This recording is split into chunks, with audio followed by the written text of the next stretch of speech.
Hello, little DeAndre, Fire, and Sane, and anyone else that's coming in over on Twitch or YouTube. Just about to get started. No worries. And Dino.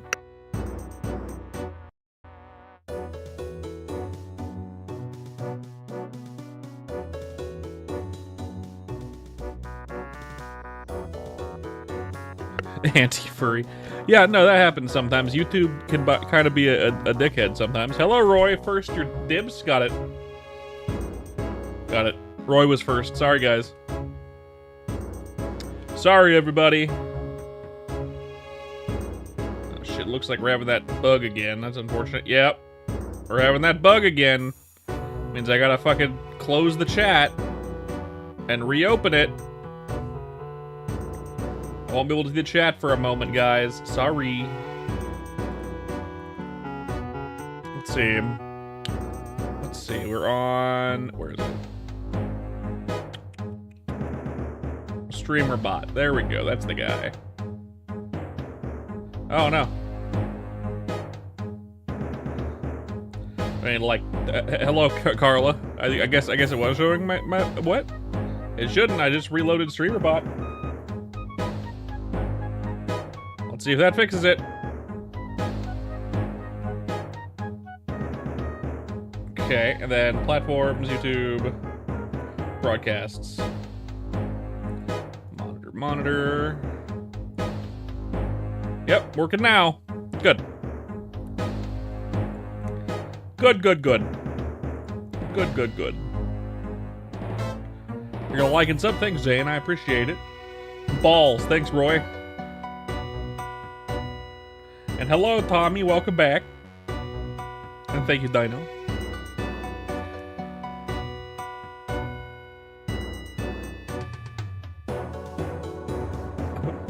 How's it going, Keep? Merp, you mean? Yeah. I don't know. I don't speak Korean. Hello, Jedi. Merp's using his brain. Thanks, Zane. I'm doing. It's going good. Normal. I just had lunch. Autocorrect's a bitch. Yeah. Will I play My Singing Monsters? Probably not. Yeah, that probably won't ever happen, actually. You have a question. What are my thoughts on the anti-furry community? I think you're all dumb. Being haters on anything that makes people happy is dumb, for the most part. Let me turn down the music. It's a bit loud. I'm not a furry, but, like, I have friends that are furry, so, you know... Yeah, Bunny didn't stream yesterday. Yeah, Bunny, what the fuck? You said you were gonna stream, Bunny. What the fuck? I was gonna show up, too. And Bunny decided not to. Bunny decided, no stream for me, I guess. Fucking... Yeah, Roy, you got it with that second emoji.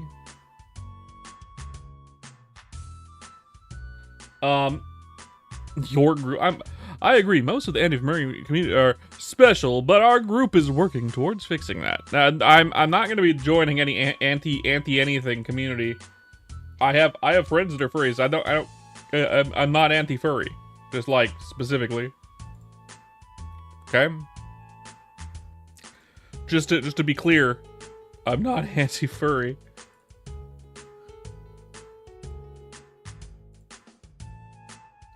Someone go summon Bunny so she can yell at this guy? I don't know. Probably not. We woke up at 6.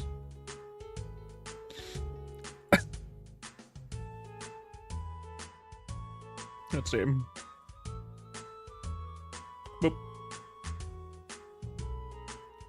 Alright, let's see. She ain't here at the moment. She's probably at work. She's only I only know that she's off on Mondays. I hate Mondays, but you know, that's what I get.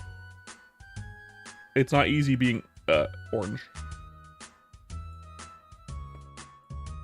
Yeah, she's probably working today. I wouldn't be surprised.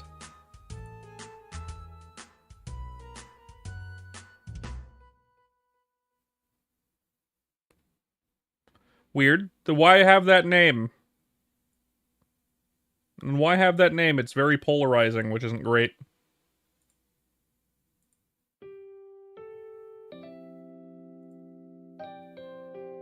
You're gonna go make boy dinner? Hell yeah. What game is this? This is Maple Story. We're gonna play some Maple Story again. For the billionth time in a row. Is my inventory full? It might be getting close. Yeah, it's getting close. We'll have to sell it. Let's... Oh. Oh. That might be good. I'm gonna lock that. Then you'll join me. Hell yeah. Go enjoy boy dinner. Go enjoy your boy dinner, boy. Money first, people second. For sure, for sure.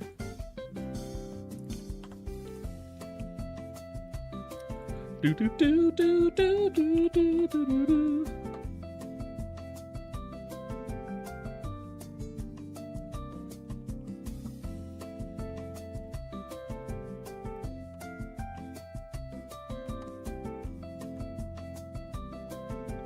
There we go. Okay, let's get to the grind, guys. Back to the grind. Am I out of... Well, that's surprising. So, but how's the wife? How's the kids? My wife is doing well, obviously. We overcame a bit of a scare the other day, so we're pretty good. We're pretty good, I would say. I no longer have any incubus. Incubus. Slow.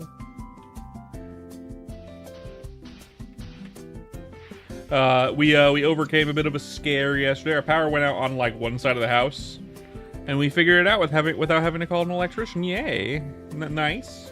Yeah, nice. We didn't have to call nobody. We did it ourselves.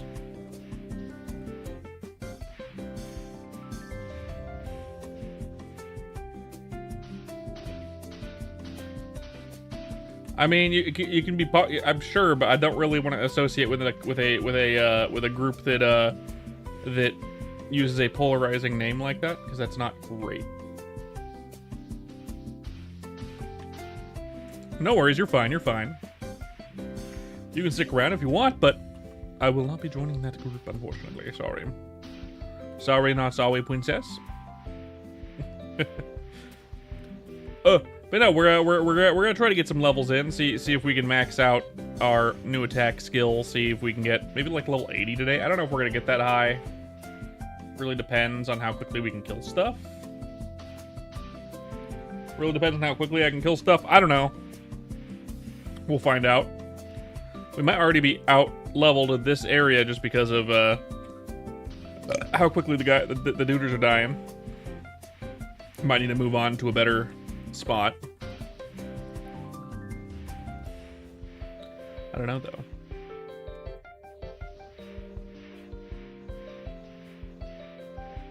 Gotcha. That's cool. That's cool.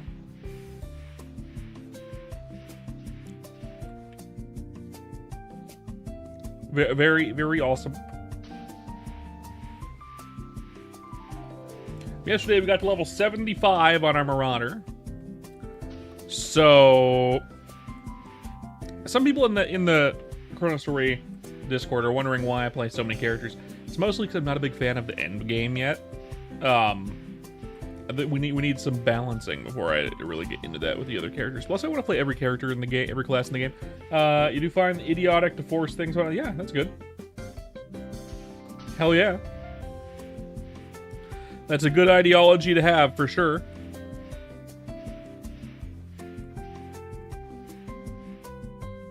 Absolutely, positively.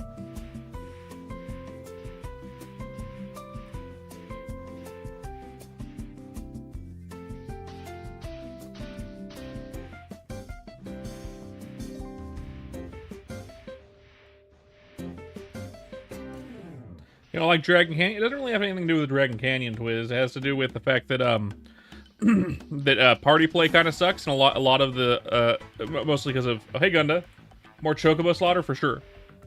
How you doing, Gunda? It has mostly to do with the fact that like well, I mean, I guess Dragon Canyon is okay. It's just the layouts on those on a lot of the maps there aren't fantastic. And then the party play maps are very gatekeepy. I play a lot of like lesser popularity classes so far. So it's not like it's easy to find a party, but it feels gatekeepy. I'd rather wait for more stuff to be introduced, and specifically classes to be balanced, so everyone feels like they're useful. Hey, brother man. Hello, Sam. Chocolate-covered almonds. If you get anything but 1 million of it, what could it be? Can't be money.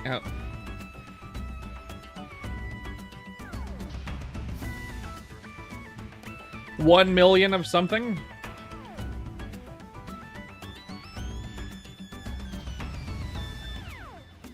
It's never gonna be, I know it's never gonna be perfectly balanced, but I'd like to see some, at least the outliers, nip. You know what I mean? Bowmaster. I know that, Corsair is doing okay. However, they're only good in solo, and only after you hit, like, level 170, which isn't great. You know, Night Lord. I'd like to see the ones that are having the most problems, at least somewhat.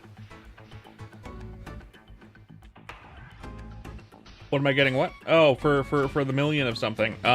Mayonnaise. I should have said subscribers. Damn it. It's too late. No take backsies, unfortunately. I guess I have 1 million mayonnaise now.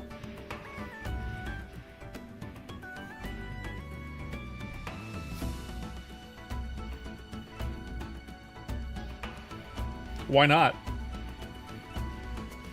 I play the same game every day, Sam. I play this game a lot, but not every day. Most of the time lately, but for sure. You'll never be wanting for sandwich condiment. For sure, you're right, Gunda. 100%. Mostly play your Shadower now? I mean, yeah, Shadower's actually in a decent spot from what I've heard. But, you know. I kind of want to play all the classes so I have so I can help. Okay, so for boy dinner, okay. Trying to level your fire poison. Yeah, that'd be a really good farmer, kind of. Instant ramen potato chips, specifically. Which flavor of Doritos though, and which flavor of ramen? I can't have that kind of dinner, Gunda. I have a high blood pressure, mild high blood pressure. I've gotten it under control through diet and exercise, but I can't have that much salt. I also love sodium. That's the main reason why I had high blood pressure. Doctors can suck your dick. I'd rather not die, so I'm good. I can just cut back where I need to, and I can just eat the right shit and diet and exercise, and it's all good. I needed to lose some weight anyway. Cool Ranch and chicken flavor. Okay, classics.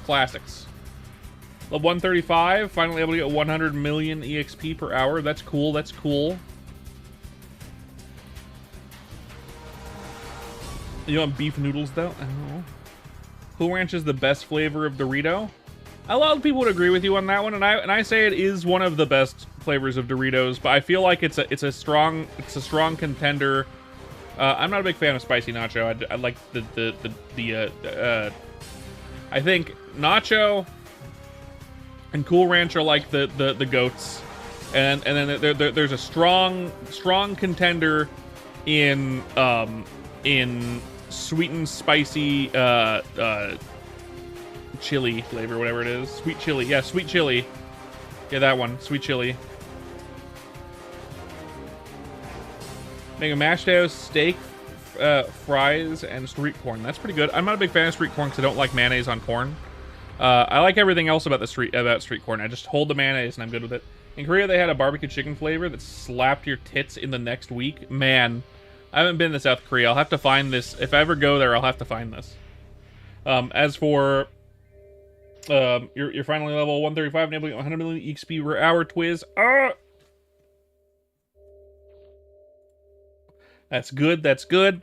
Again, I'm not training all my high level duders. Once I get all the classes to 125-ish, somewhere in there, I'll probably Why you need mashed potatoes and fries? Sometimes you want the variety. You want the crunch. Sometimes I accidentally order mashed potatoes and fries at restaurants.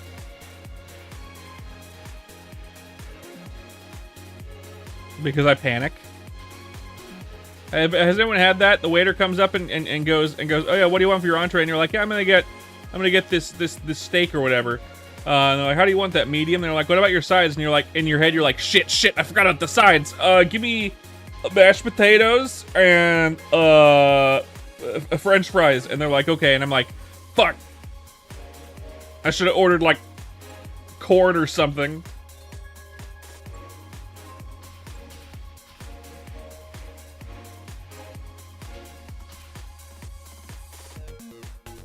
Okay, GD News, why?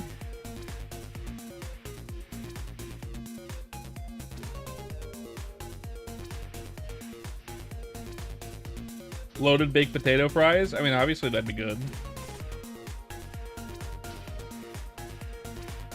You can't go wrong with that. Really, a loaded baked potato fries is just sour cream, cheese, and bacon over fries. So it's just cheese fries without sour cream and bacon.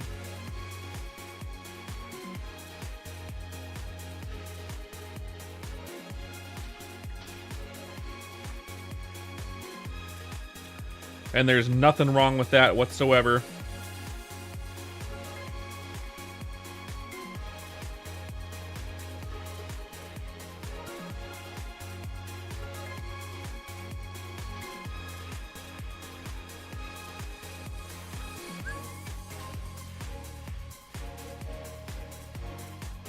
That's cool, GD News. Sure.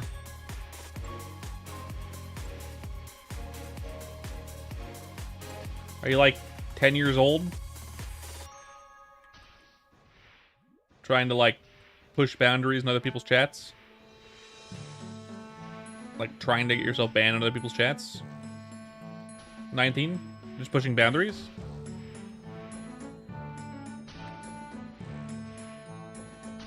No? Well, just forewarning that being like that and going in other people's chats and doing random shit like that will get you banned in other people's chats.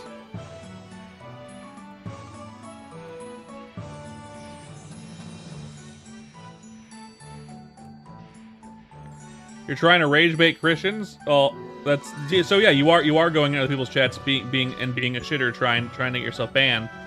You know, that won't just get you banned in Christian chats. A lot of people will just ban you on the spot because they'll believe you're a troll. I was very close to just banning on the spot, believing you were a troll. And you are a troll. Now, I'm not Christian. So if you want to rage bait someone, try a different chat. I'm just warning you. A lot of the time you'll just get banned outright, regardless of who you go into for that shit.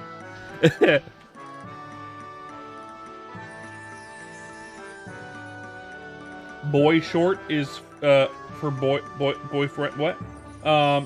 That's your friend's name? Boy short?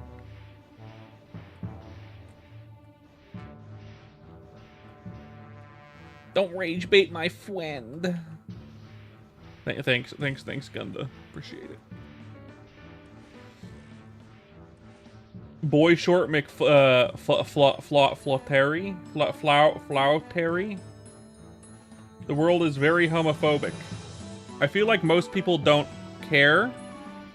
I feel like most people don't care what you do and just don't want you to go in and like talk about it to their faces. And it's the vocal minority that is actually against gayness. I feel like the majority of people either are perfectly fine with it or just don't care what you do as long as you don't shove it in their face. No, that doesn't matter. Like, I don't want to see people making out in general, personally speaking. I just meant more like if you walk into a room and you start spreading the word of anything, people are going to be offended by that. People have been offended by that for years when people try to spread the word of religion in the first place. It's the same thing. You're doing the same thing that they did, and people are not going to be happy about it. Just like people aren't happy about it when people try to spread Christians. Yeah, and people aren't happy about it when Christians do it either. It's nothing about the context. It's just about people don't like to be told to do stuff.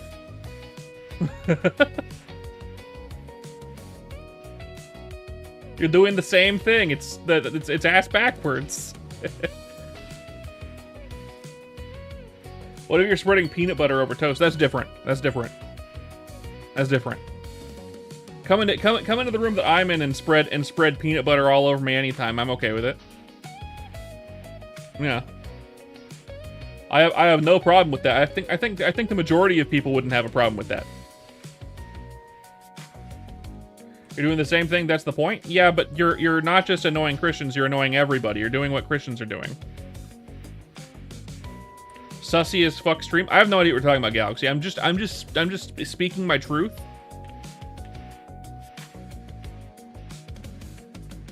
Where are the others? Kara's eating boy dinner, and Bunny's probably selling Chinese food right now because she works in a Chinese food place. So that Kara will join us after he's done eating his boy dinner.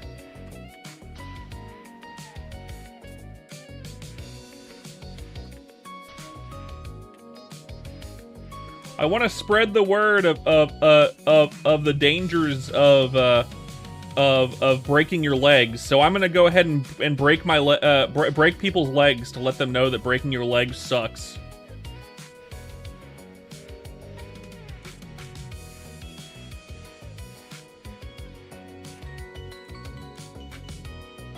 Depends on where you live in the state. If you're in the United States. It's because Christianity is a religion, and therefore they have certain protections as a religion, whereas having any gender, any preference in terms of sexuality is sexuality and not a religion. Which I do think is pretty ass backwards in the way that things are done. I feel like people should have protections over certain things. Being cis is protected? Not really.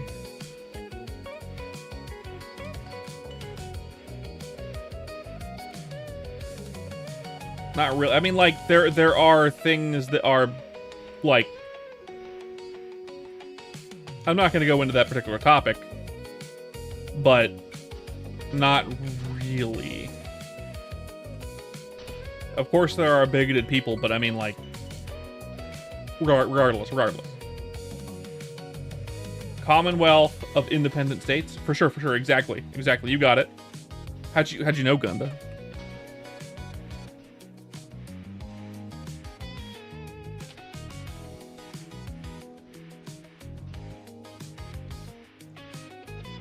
Bigots ruin society, correct.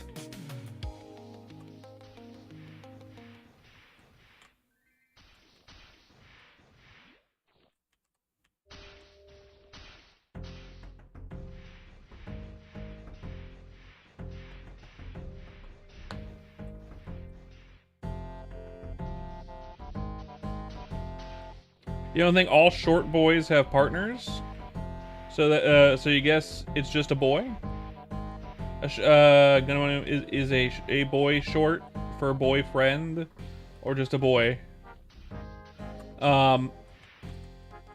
Weird questions all around. Weird questions all around.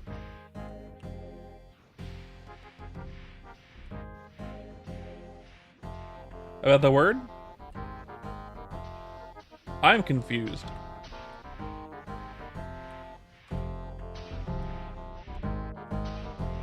Tom Holland has a partner, and he's a short king.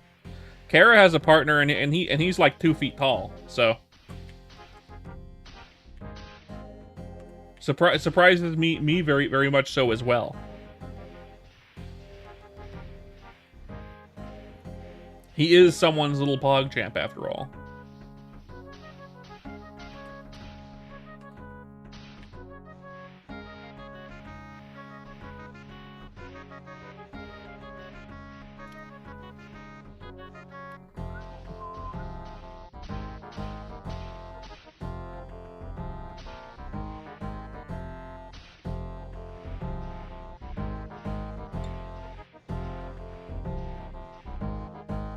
very strange day so far. Very strange day so far. First, we had a troll come into the chat trying to be a troll.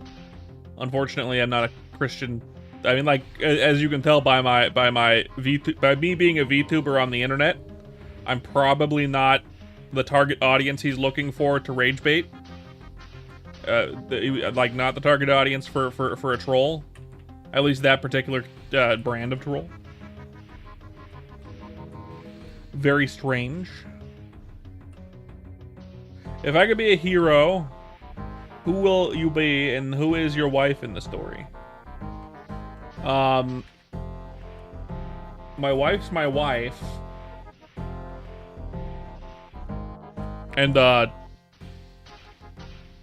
I'm a regular guy, as normal, and I made my wife a sandwich for when she got home from work. I feel like that might happen today too. Except it probably won't be a sandwich. It'll probably be something better than a sandwich. So therefore, I'm an even bigger hero than in the story. With mayo, no doubt. Of course, we have 1 million mayo. Of course, we have 1 million mayonnaise at this point. So I'm a man. I'm man. I'm regular guy named Merpins, who lives in a house and has a wife and some cats. And then I'm a VTuber sometimes. Yeah. I think I was already doing that though.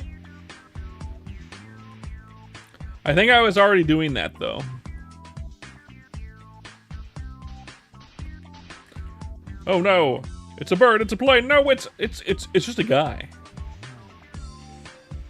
No, I have the powers of an everyday human person. So therefore I'm just normal. Oh, I figured out my superpower. I don't get depression. That's a superpower, right?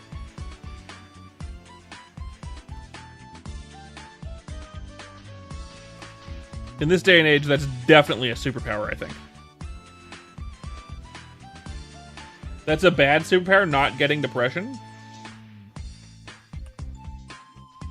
Are you sure? I feel like that's a good superpower. I feel like that's an excellent superpower to have. Oh, hiccup. Gotta sell my shit.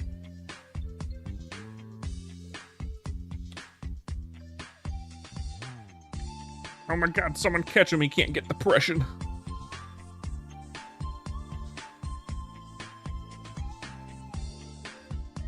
Let's open up our training tracker so we can actually see how much EXP this gives.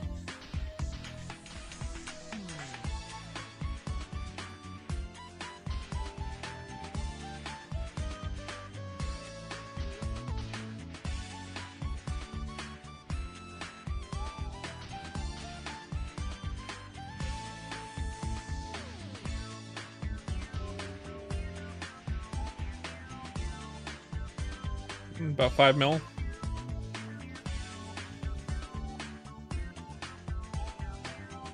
$100 Matheon tentacles. Actually, we're gonna go do that quest real quick because that might give us a couple levels. We're actually gonna go do that. Hold up. Hold the fucking phone. Boop boop boop. Doo-ba-doo-ba-doo. Doo-ba-doo-ba-doo-ba-doo-ba-doo-ba-doo. Doo-ba-doo-ba-doo-boop-boo. Doo-ba-doo-boop-ba-doo-bip-boo. Doo-ba-doo-ba-doo-boop-boo. Doo-ba-doo-boop-ba-doo-boop-boo. Doo-ba-doo-boop-boo. Doo-ba-doo-boop-ba-doo-boop-boo. Doo-ba-doo-ba-doo-dee-doo. Doo-ba-doo-boop-boo. Doo-ba-doo-ba-doo-boop-boo. Doo-ba-doo-ba-doo-boop-boo.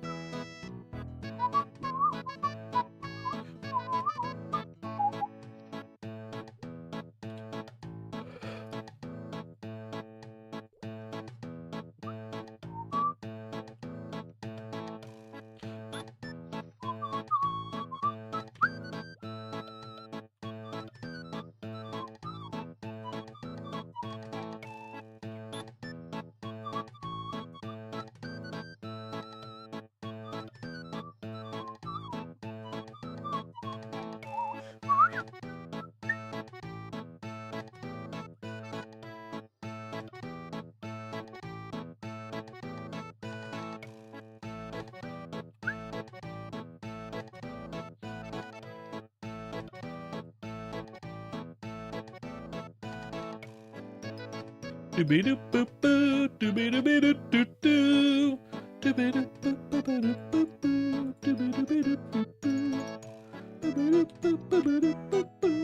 Feel like you're the type of guy that has shape-shifting powers? You'd be a sandwich or a sandwich maker? That's a weird one.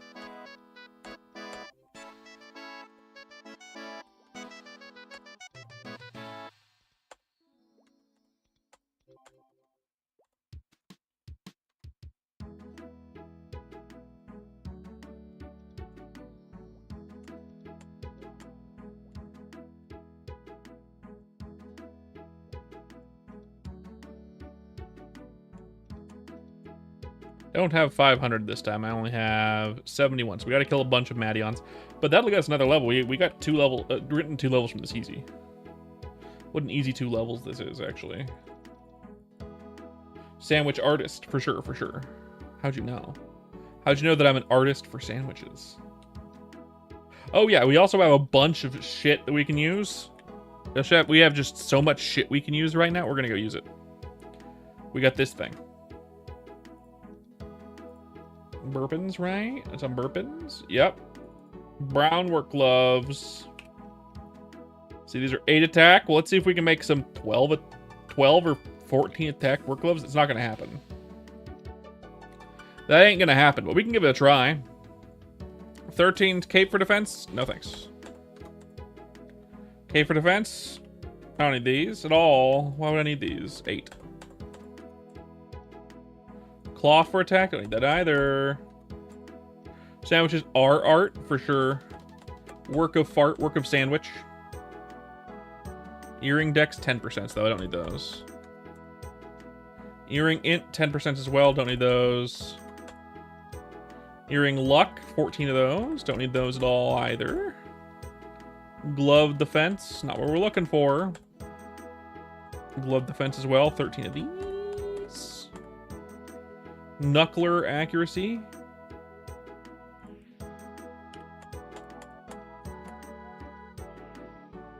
And spear accuracy. Now we need scroll for gloves for attack. 60%. We need 7 of them, which is exactly what we got. Let's hope for the best, guys. Let's hope for the best.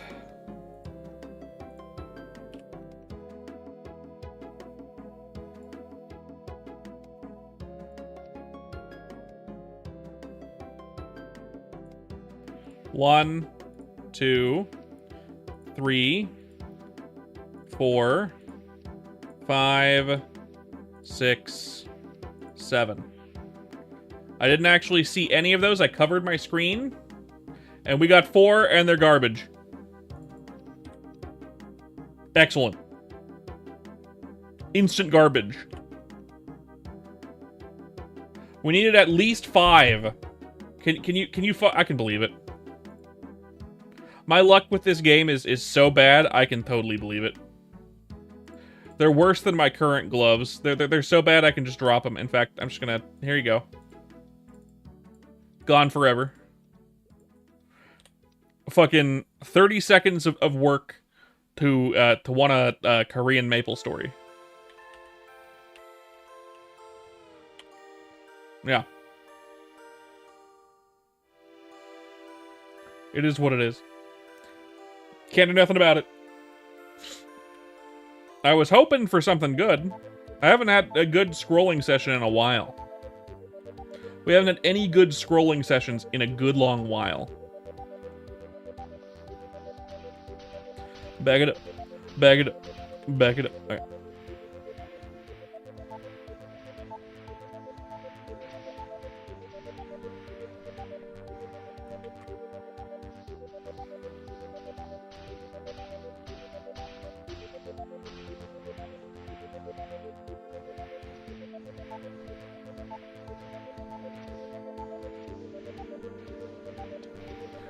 Look, Gun is also a streamer.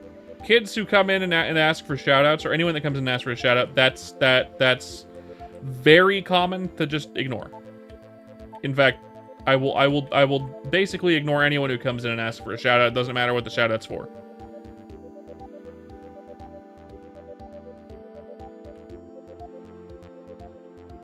You gotta shout them out, obviously. Totally gonna. You're 100% right, obviously.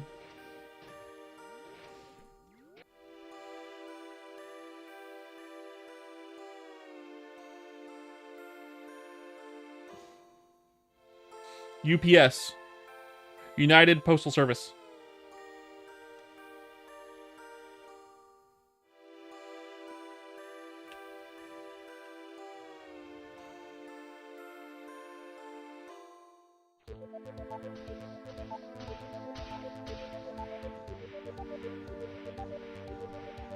Of course.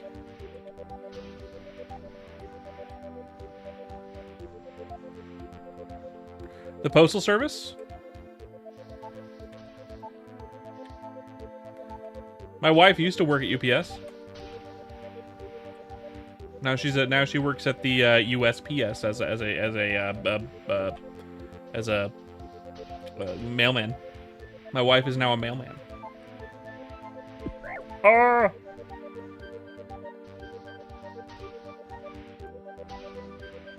Things always gotta get where they gotta go, for sure, for sure, for sure. My wife is a mailman. Very progressive, for sure, for sure.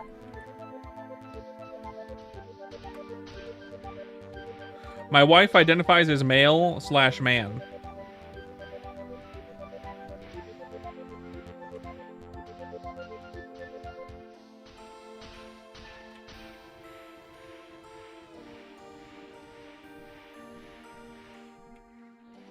I'm lucky, yeah, for sure. Your wife identifies as D/Lusion.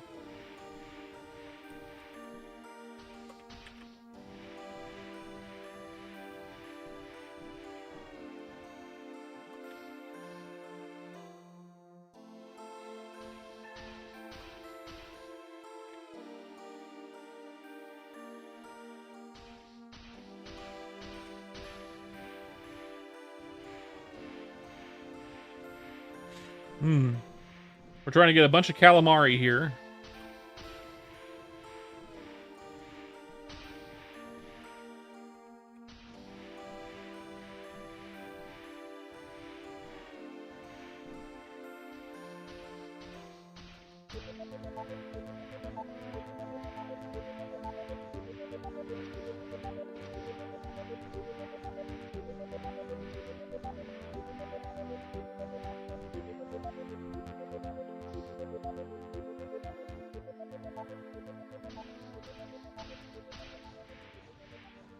Because we need it for this quest.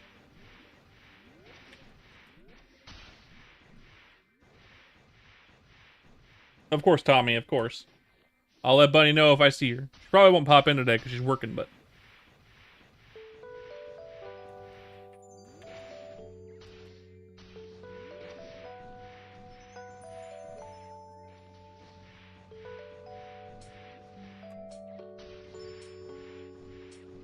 Yeah, I leveled up. I realize. We were talking and talking shit, and I forgot. Later.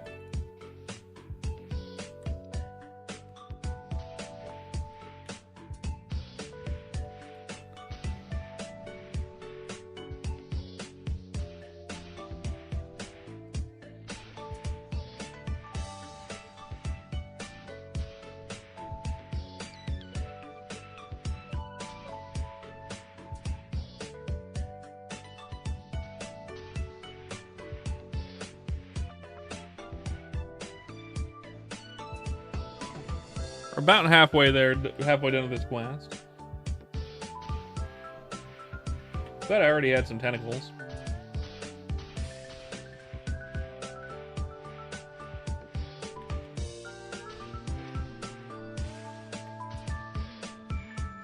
Some Squidward tentacles, of course.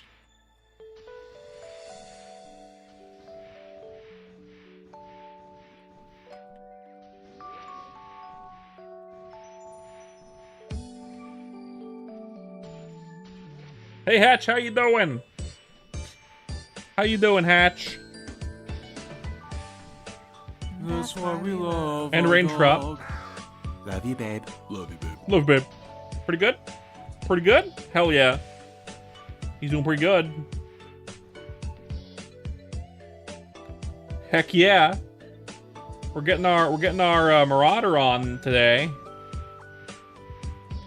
Hey, not much, man, not much. Just getting my Marauder on, getting my marauding in. I'm we're slapping these squids until they tentacle.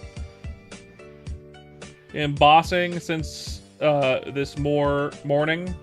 Also got about 10 books at Leafree. Hell yeah. I've been ignoring high level content.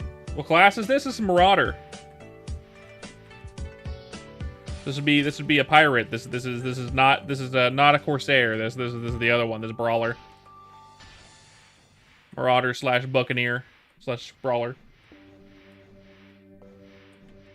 Their second job kind of sucks, but it's fine. Their third job kind of sucks, but it's fine rather. Like I could be using this skill. Wait, this skill. But it does so much less damage that I might as well be using this one. Despite it hitting like 2 less, maybe even 4 less monsters. You just back it up in all monsters and then do that.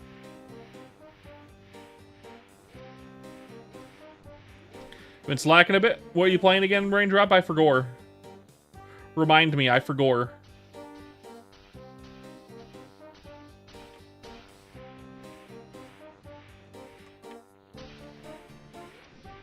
Band, what level are you at? Like in the 60s, 50s, 60s, 50s, 60s?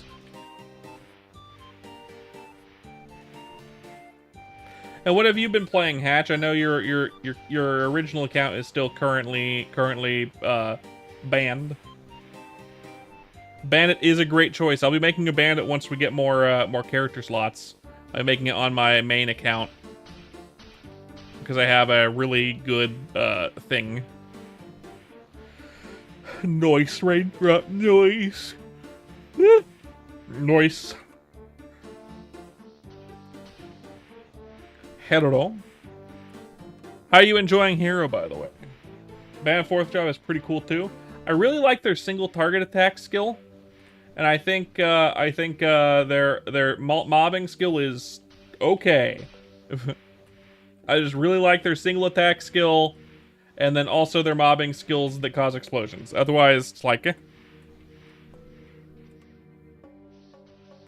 Bit confused on your weapon choice. Best weapon choice for a hero is sword and board, just because you can enchant your sword, your sword and your board. You can scroll them both for a weapon attack.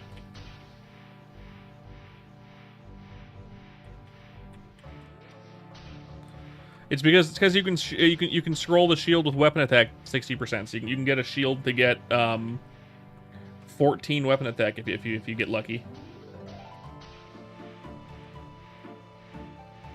And then the last unwelcome guest shield is actually very good.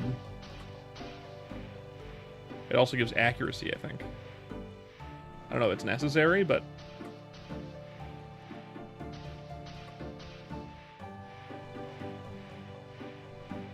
and if you ever make a paladin on the same account, you can just swap weapons because your paladin can use the same shit, which is funny. Were you looking into the other cape, Lith Harbor Gatch, by the way? Other than the cape, brown work gloves. I just tried to scroll a pair of brown work gloves today, and I got 4 out of 7. So I immediately dropped them and never looked back. I'm not salty. You are. Also, the purple adventurer cape and the yellow earrings, whatever they're called, yellow emerald earrings, or whatever. If you end up playing a mage, although yellow emerald earrings also have dexterity on them, they might be better than last and welcome guest earrings. I don't know. I don't think they are. I'd have to have a lower multiplier than one-handed sword over the two-handed. It does.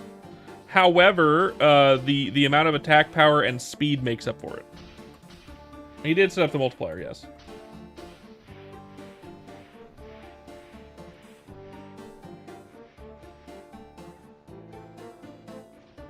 It'd be nice if he could. It'd be nice if he could raindrop, but it would make getting end game gear too easy. So no.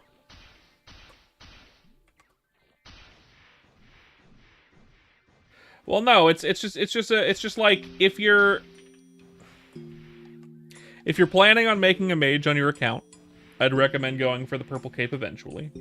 But if you're not planning on going a mage at all or anytime soon, then once you get your purple your pink adventurer cape and a brown work glove that you've scrolled well, so 12 attack or higher, then you can go to Omega Sector. Omega Sector Gachapon is just the second best because you can get your best in slot earring. In fact, I feel like the best in slot earring is better than going for the brown work gloves. And then once you get your best in slot earring and you've scrolled it well, then going for the brown work gloves is then you would do. But you can go either order. And obviously you want to get a well scrolled pink cape first if you're doing anything other than a mage.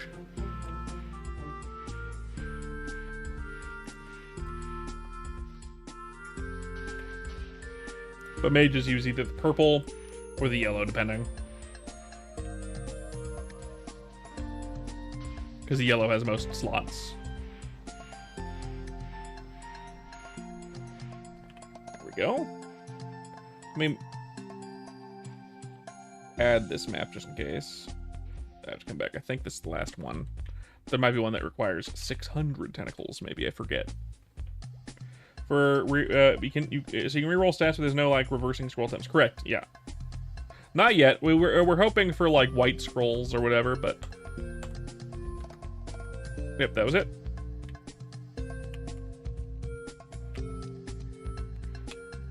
What else we got?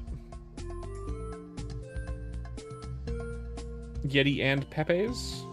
Oh, we can do Yeti and Pepe. Okay, good. We can do that. Let's do that. I will add map and go there. What's good enough attack on a brown work glove to keep? If you don't have a 10 attack glove at all, 10. I mean, any amount is good if you don't have a decent work glove or a decent glove already. There are 999 quests for a while. I don't think they go up until level 100. I think they go up until this last one. I think the Yeti and Pepe might be the last one for me.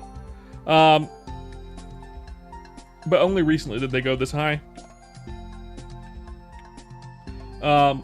So good enough stats for round work level to keep would be 12 attack or 14 attack. Obviously 14 attack is the highest you can get.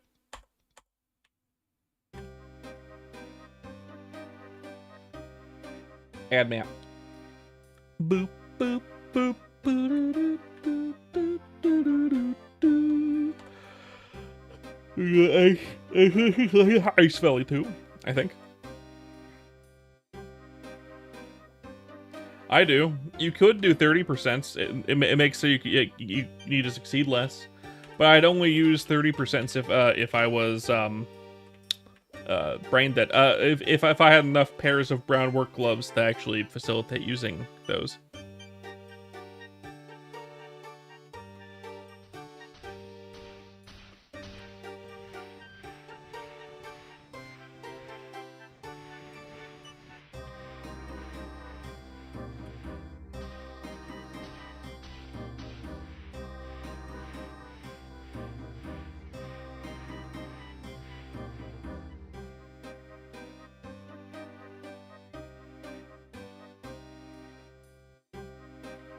But for the most part, I wouldn't do that only because I usually don't have enough brown work gloves. I usually only ever have one at a time, if any.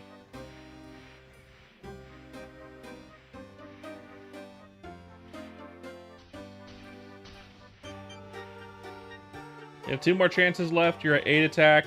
If you already have a 10 attack glove, then you're going to go 60%. If you don't already have a 10 attack glove, you're also going to go 60%. So either way,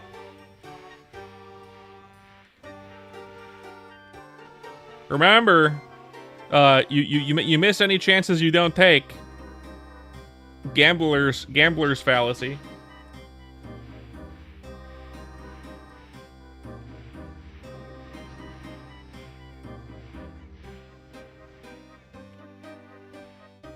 Just remember the gambler's fallacy, and it'll make you sad.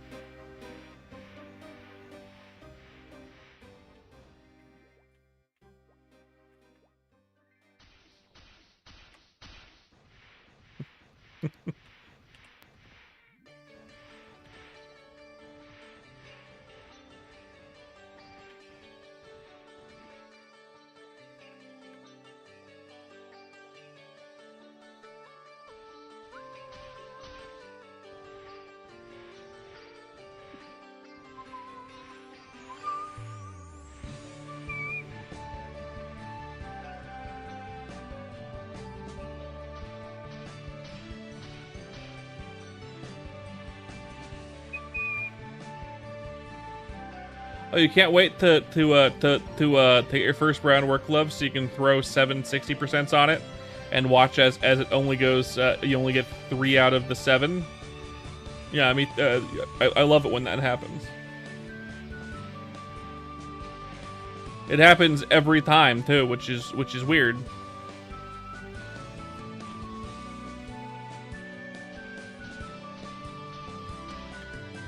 It's my favorite, Hatch. It's my favorite.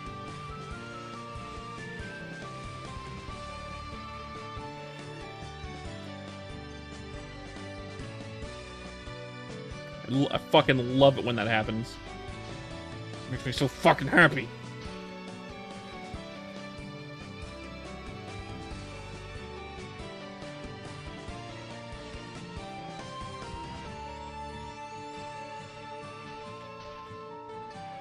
It's so fucking awesome, right, Krez? Exactly. The fucking best. Welcome back, Kraz. You still at work? You see, you're still working hard / hardly working?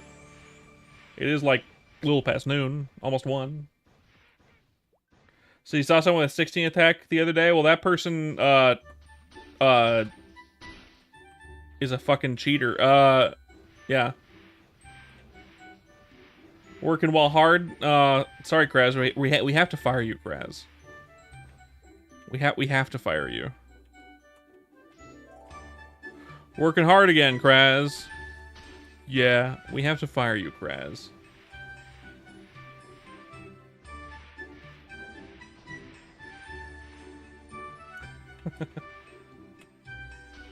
He was high level, though? I mean, you know... Some people... just get all the luck, and... I hate them. I hope that answers your question, Raindrop. Some people find that scrolling in a game like this is easy, and those people are AI generated. They're made with generative AI to inflate numbers so it looks like everything is doing better than it is. Because as we know, 60% scrolls are actually 20% scrolls.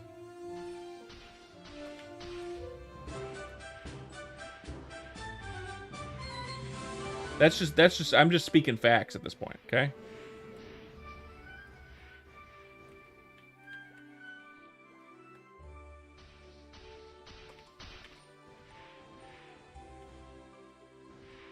It's just how this game works, okay?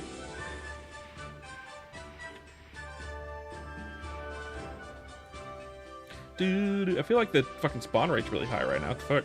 I thought like spawn it had like a timer, not like a they spawn when they die.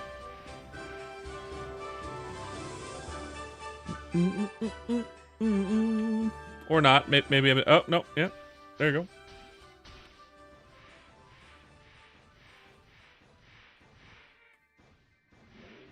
My life for Iran. If Iran came out, I wouldn't need to play any other class, you know?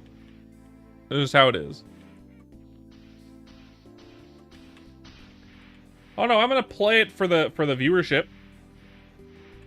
There's gonna be a lot of people looking at people playing that game, so I'm gonna play it to inflate my viewer numbers. But I'm definitely not gonna be playing it long term unless it's like the game spawned by Jesus or something like that. Then that's not gonna happen. It's made by Nexon with Inkwell in charge. That's not gonna happen. They're gonna pretend it's the game spawned by Jesus, but it's actually spawned by Lucifer, as we know. That's just how Nexon kind of works.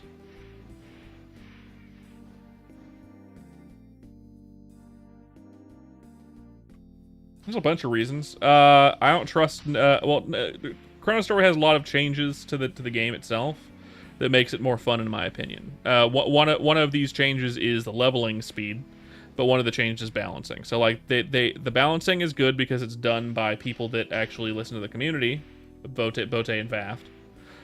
Whereas Nexon isn't going to listen to the community when it comes to balance changes. Really, they might a little bit if there's something really out of hand, like really out of pocket there.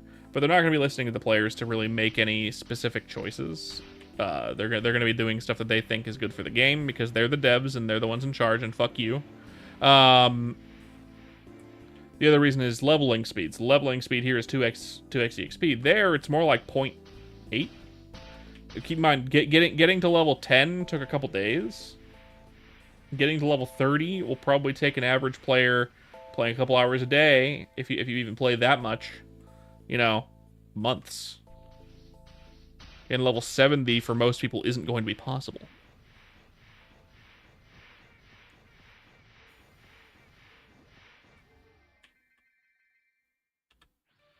I refuse to be part of that. I will be part of... Exactly, that's what I'm saying. That's what I'm saying. It's too long. Obviously, if you're playing for like 6 hours a day every day for a couple months, you'll get to level 70 in a month or two. At most. Probably close to a month.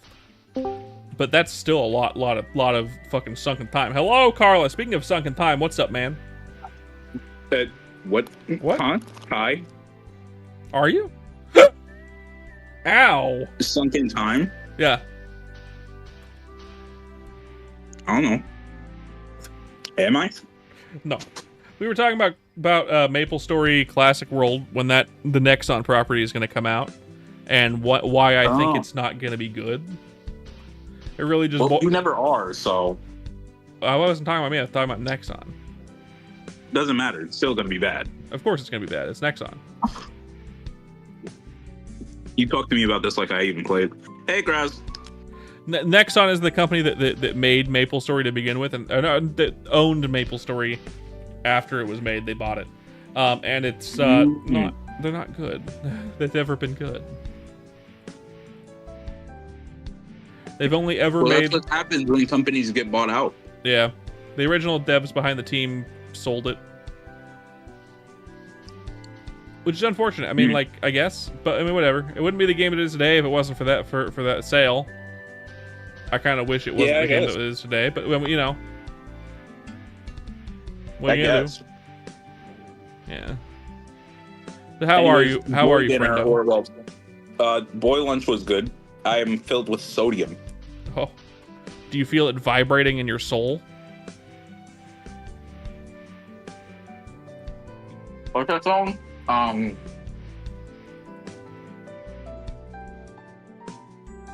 Something salt shaker.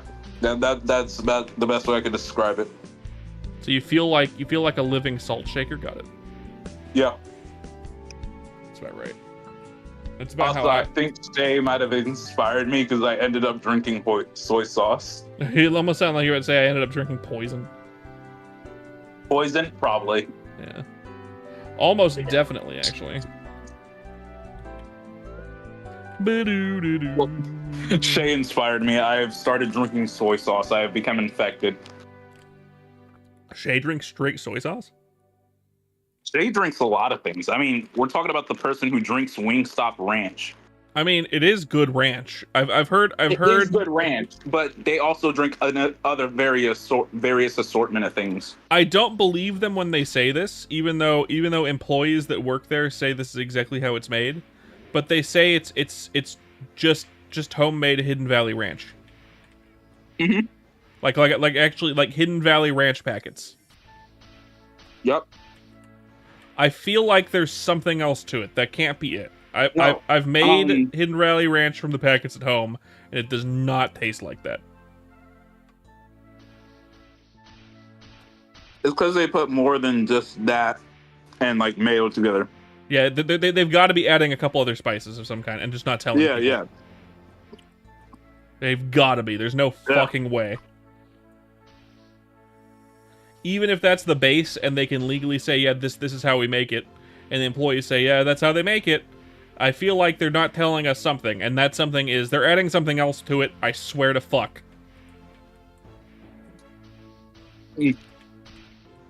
It's got to be like they're using like really nice buttermilk and like fucking a couple extra like fresh spices or something. Oh, okay. Herbs. I don't know what it is. They're adding crack to it or something. I don't know. Probably. I don't doubt that. Yeah, I mean it is Wingstop. How else are they gonna get a returning customer base? I need that good shit, man. The quality of their wings ain't the way they're getting returning customers. I tell you that. Oh. What the fuck happened in chat? Oh, there was a dude here who came in earlier trying to be a troll to Christians specifically by spreading their gay agenda or whatever it is. That's kind of cringe. Yeah, I told them that was cringe. I told them that it was an ass backwards way to approach such a thing. They're like, yeah, but the Christians do it, and like, yeah, no one likes it either. Okay, listen. There's two different types of motherfuckers who do Christianity. Me, I'm laid back about it. You come into my stream, I'll obviously mention it, but I'm not gonna like just start. Have you heard the word of Jesus today? Yeah, exactly. I'm not gonna be one of them street prophets. Philippians 4:10 says, if you do this and this, that will happen. You, my brother, you are a sinner. You're going straight to hell. Of course. Yeah, I'm not gonna be that type of person now. That's just how I am. Anyway, go ahead. Well, of course you are. Of course. You're loud as hell. So yeah, I'm very laid back about it. There's two different types. I'm the best type because you're not gonna be like, oh, they're a Christian.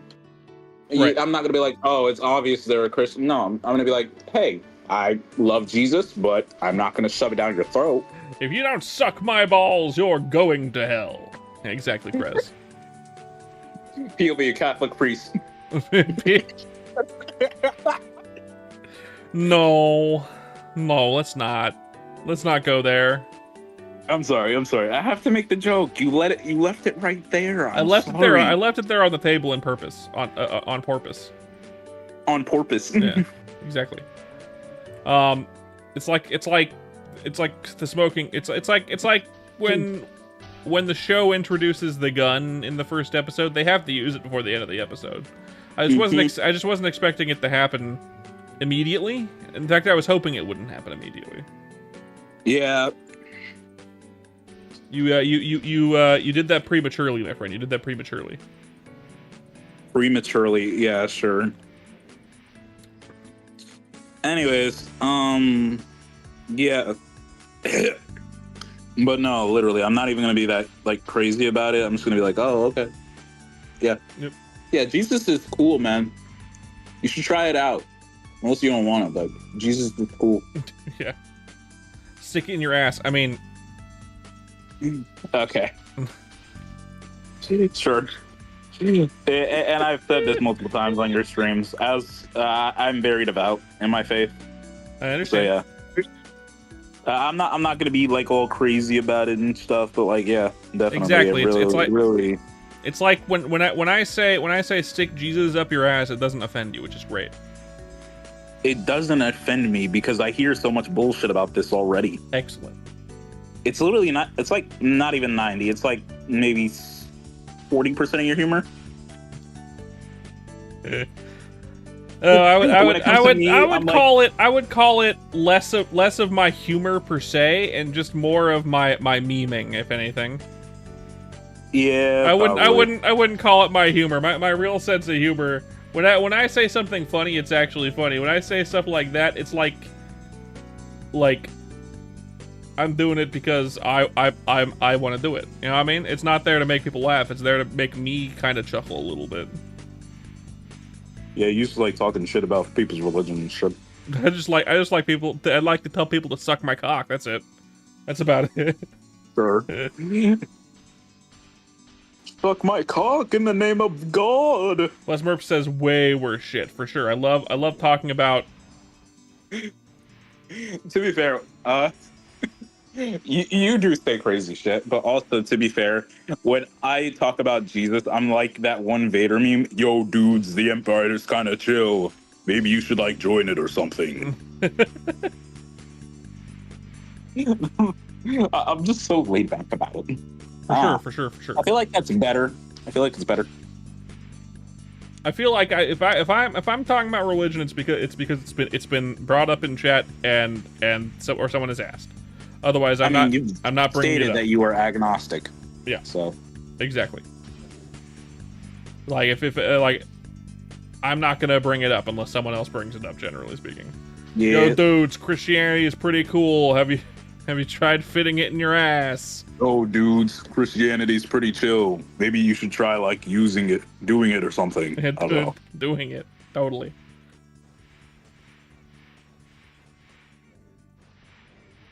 Yo, kids, Christianity's pretty rad. It's pretty swiggity sweet. You should give it a try, yo. Shut it right there. Shut it right there. Shut it right there. Cease this. Ain't that right, fellow kids? End it right now. Cease this madness.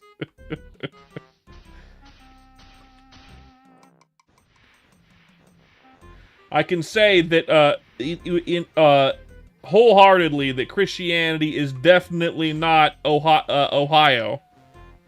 That's how the kids say it, right? Swiggity swooty, the devil's coming for that booty. Yes, swiggity swooty.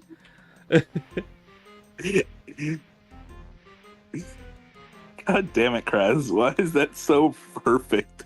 Christianity is not cap, fellow kids. POV, youth pastors. Yeah, right.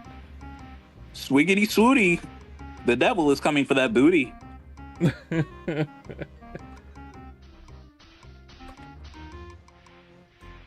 Oh, goddamn. Okay.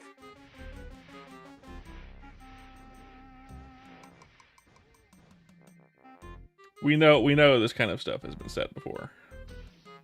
We know in a non-humor context it has been said before.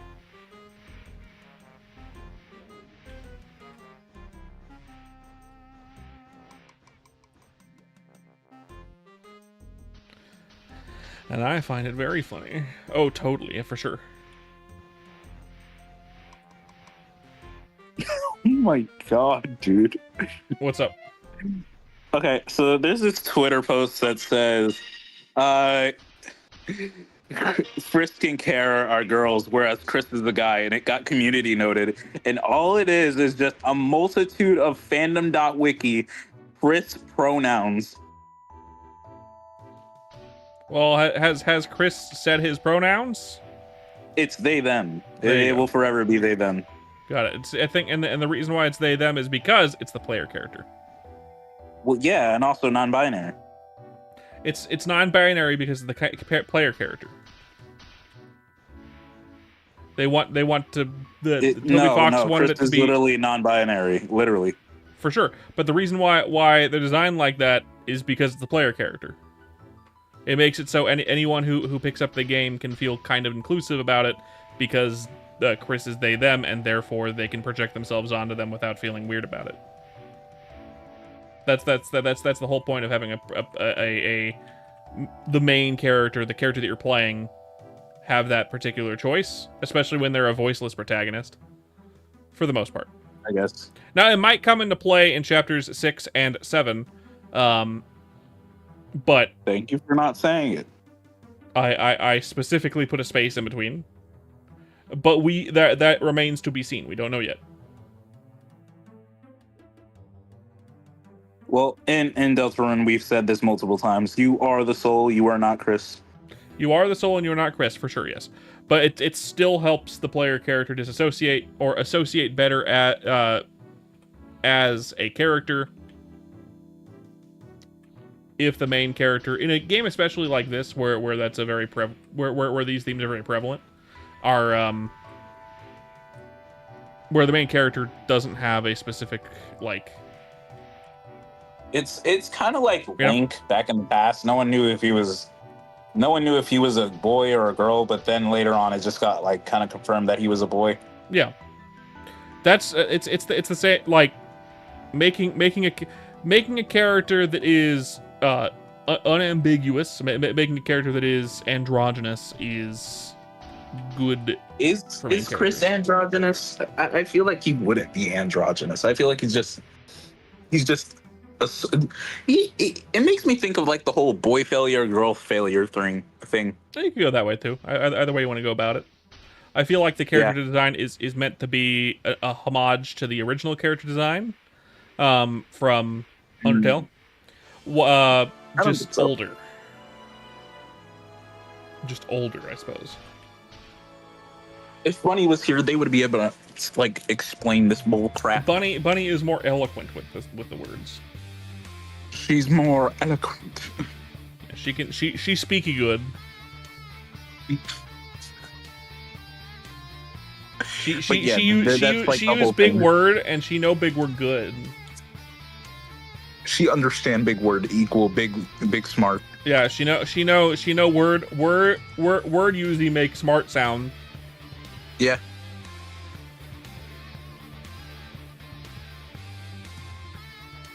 Sup, obnoxious.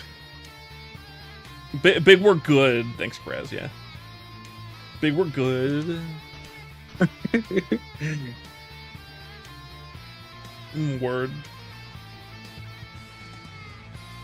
Word. Yep. Big word. Big word. What the fuck are you doing? Exactly. So how was your day today so far, Carla? How was your day today so far? Big word. Squidward's older brother. Right. Squidward's older brother, Big Word.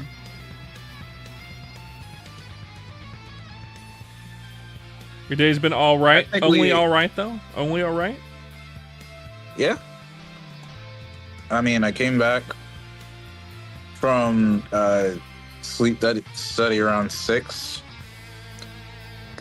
Passed out around like 8, and just woke up around like 1:40. Nice. Ish. Gotcha. So I've been a very snoozy. Of course.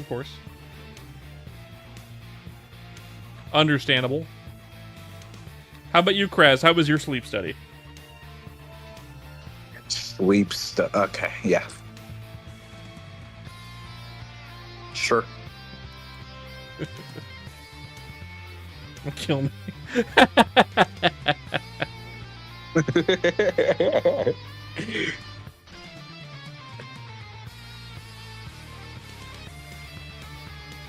It was uncomfortable, but you know, you get used to it after the first 2 hours. After the first 20 hours, yeah, I get it. The first 20 hours, I would have been in there for pretty much the whole day.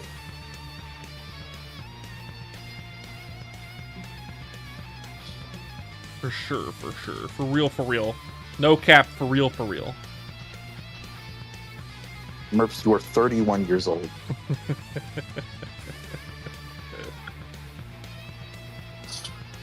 Yeah, no cap, for real. Yeah, you're right. I am 30 years old. No cap, for real.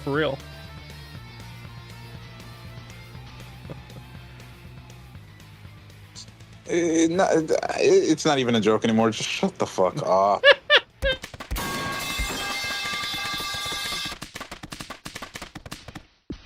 No cap. That's tongue lit.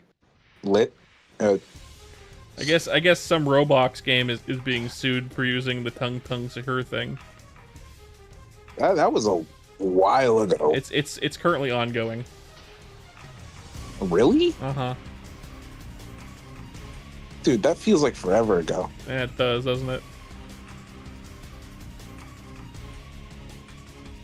That shit's still going on. Yeah, they're still trying to argue that that a corporation can't own AI generated content. Which I hope they win that, because that would set an awesome precedent. Doesn't make sense for someone to own a prompt.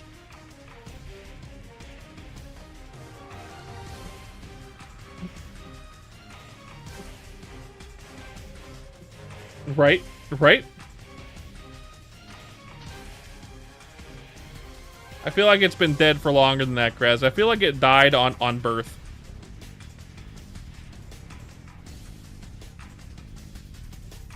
People used it, but it was dead on conception.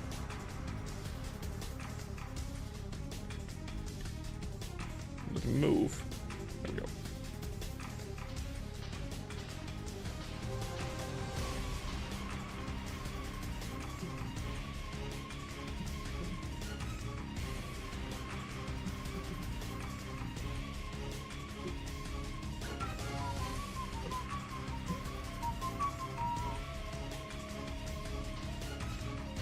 Kara has been consumed by the salt.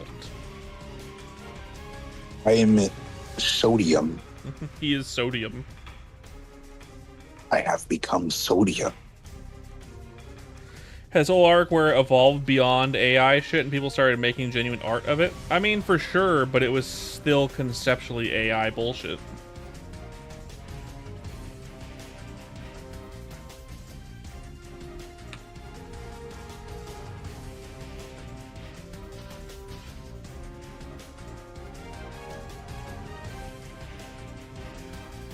It's an angel born in hell, Merps? I don't think so.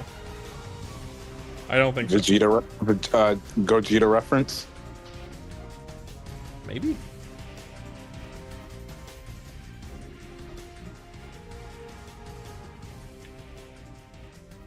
Hell yeah, brother.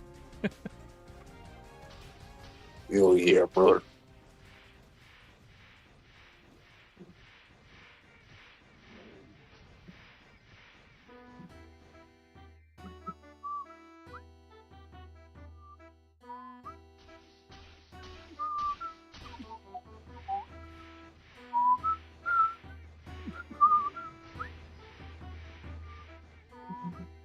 How's the mic? How's the sound quality now that Bunny upgraded the server? Yeah, it's good. That's good. I feel like I can't notice much bullshit, but yeah. I feel like it's much good. better. I feel like it's way better. Did you see my recent short? Flowery. Yeah. I think I did. Yeah. You're eating my flesh. Oh yeah, I remember that. Yeah.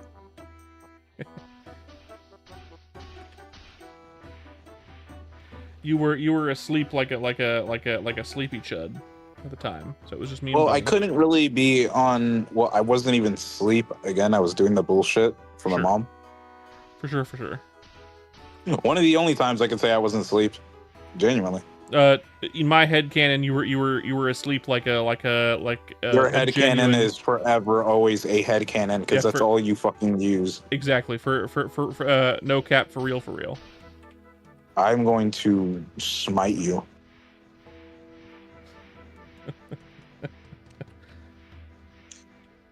Oh, you want me anymore? Okay. Carla doesn't like it when we use bad memes. No cap, Riz that gruzz. Thanks, Krez.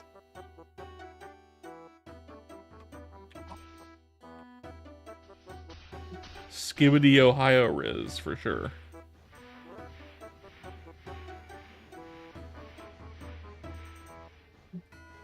I think that might be the worst phrase that's ever come out of my mouth.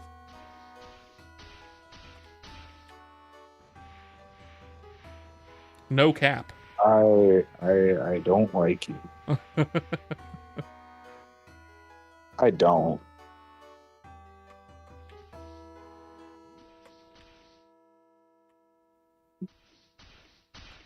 No probs, gang. Every time someone uses the word gang, it just makes me think of Brennan Lee Mulligan and how he would say that, which is the whitest way you can imagine a white person saying that.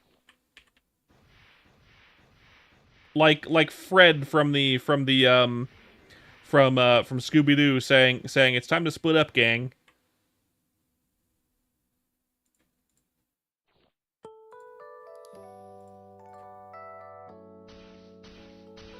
That's just how it comes to mind. I think I have harmed Carla to the point where he has nothing left to say. I'm genuinely thinking about, like, I came here to talk. I don't want to be here anymore. Oh, you don't want to talk no more? That's the best I can say. Oh, that's unfortunate. I like it when you're here so we can talk, you know?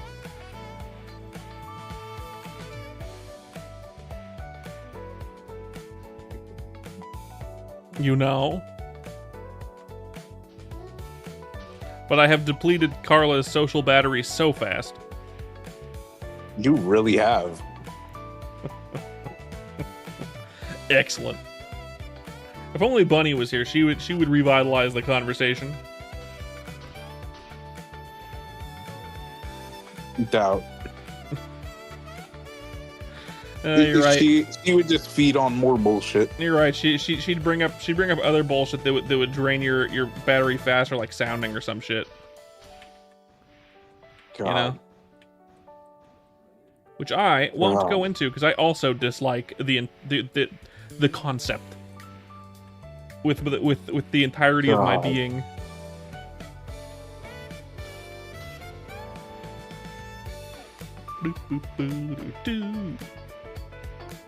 God. Even just mentioning the single word just makes Kara kind of like fucking blue war soldier screen. PTSD.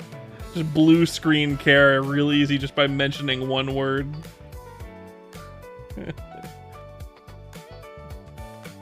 I fucking hate you. We told you not to look it up. I gave you the bit. I hope you're happy. I appreciate it. I don't know if I can even make that into a short is the problem. What do you mean? Because it's about a topic that you probably don't want to put out there for the most part. I feel like it would just get immediately suppressed by YouTube. Funny. What? The screaming would be funny. Yeah. I might still use it. I might. Just like 5 minutes of me going, why? She drained you after the Thomas the Tank Engine incident. You know, I saw that shit too, and I wasn't a fan either. What the fuck? You don't want What did I miss out on? Well, one, it's something that you literally couldn't have consumed because you're not 18. Second, it was the worst shit you can imagine. Okay. Don't ask. I'm not gonna ask. There you go. There you go.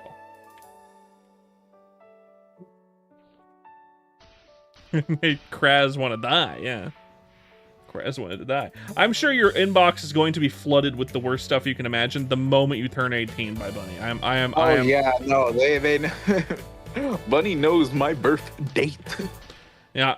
The day of your birth is going to be simultaneously. I'm going to turn off my phone up until the day after my birthday. You probably should. I wouldn't. I'm not going to send you anything, but I can't guarantee your sanity from Bunny. You're gonna draw some bullshit. You're No, gonna draw I'm some not. bullshit. I'm absolutely not. So I drew you some bullshit for your birthday, but you're not gonna draw me bullshit. Okay. Cool. Oh no, I meant like if I'm gonna draw you bullshit, it's gonna be nothing that has to do with the fact that you're turning 18. It would just be like the regular bullshit you'd get on a birthday.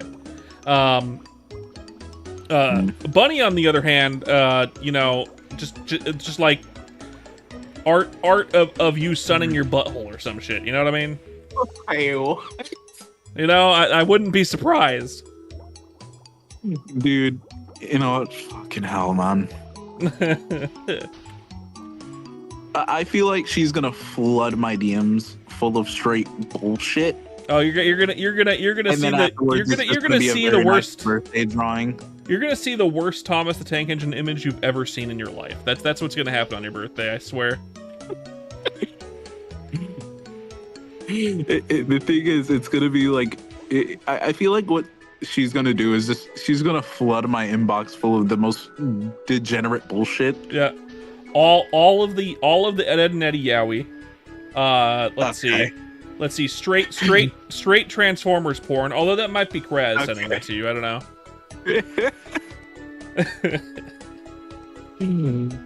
Sure, I guess. I don't fucking know. And then afterwards, I think it's just gonna be like a regular drawing of just me and a bunch of friends just saying happy birthday. Yeah, something like that, right? It's gonna be full of hell, and then it's gonna be just kind of like what you call it, wholesome. Yep.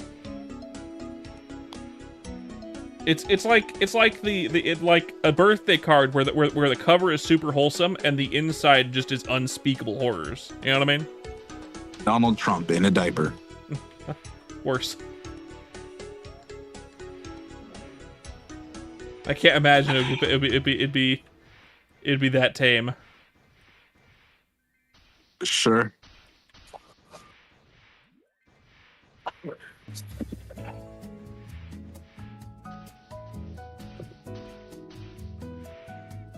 Yeah. I'm now thinking about the accursed bullshit that's gonna be in my DMs. It also means we don't have to. Bunny and I don't have to hold back when you're in the chat anymore. We can actually say the stuff that we want to say.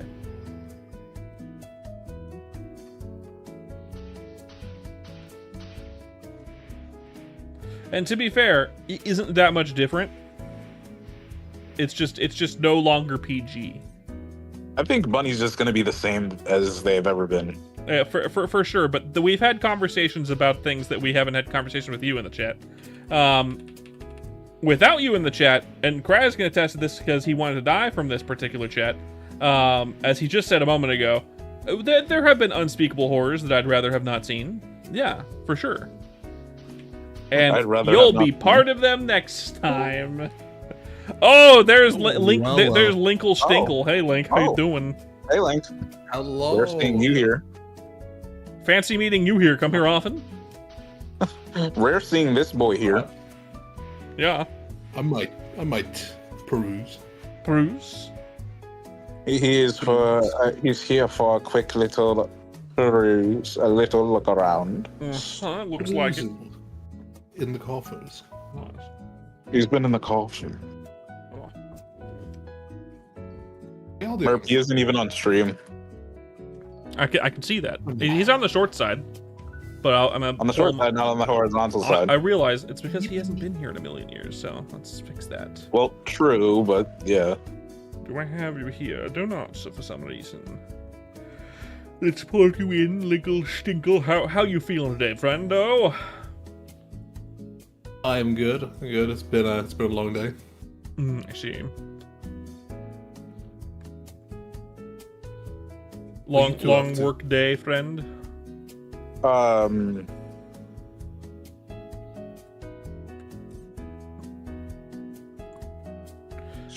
were we talking about? I don't know. You tell me. No, I'm saying, is that what you asked? We were talking about the accursed stuff that Bunny has sent me and Kraz over here, and because and how I'm doomed to be having that also when I turn 18. Yeah, he turns 18 at the end of this month, which means he can be part of conversations that you he hasn't been part of, as you can imagine. Wait, you're 17? He's 17. Yeah, I'm 17. I had no idea. It doesn't sound it. No, it really doesn't. Nope. Fuck, I'm old. That's right. Still going old. Greet him as you would any Gen Zer. No cap Riz. I am going to smite you. Right. I will smite you. I know you've heard all of the lingo. Fellow kids. Hello, fellow kids. Salutations, fellow kids. Salutations, fellow kids. Are you feeling skibbity today? Okay. Right. Okay. Kill him.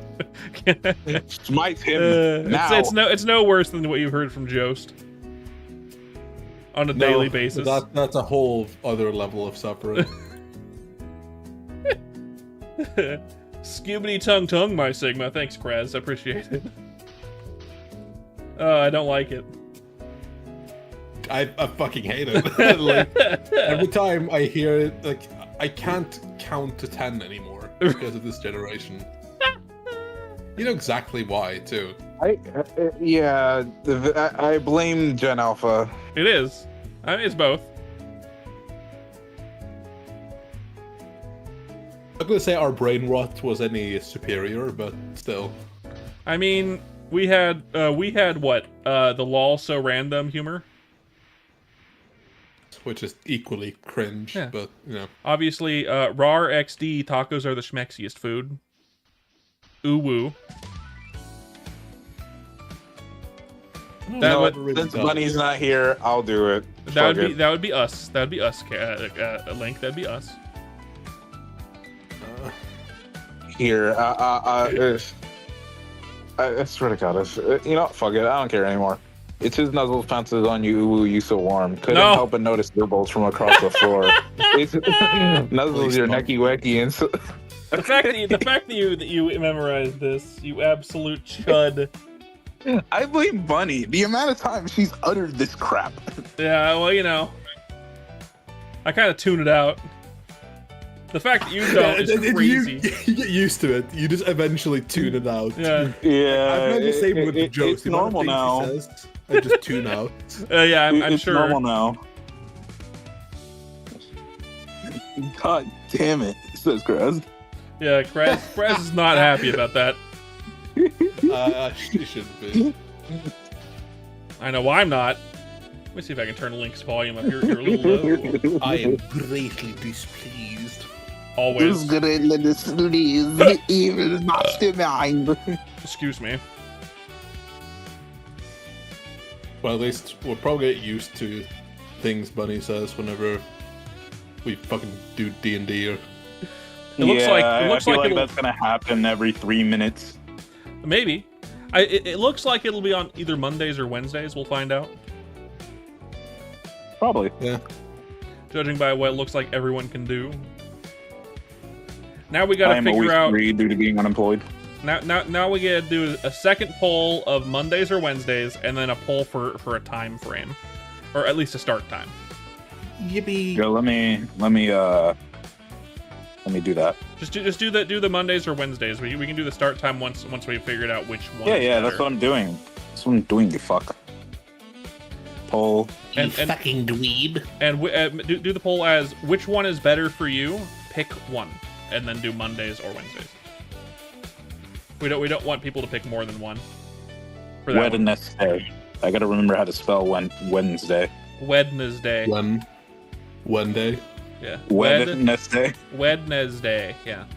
Yeah, I know. I have to do that every time I spell Wednesday, or else I'm gonna spell it like WENZ. WHENSD day.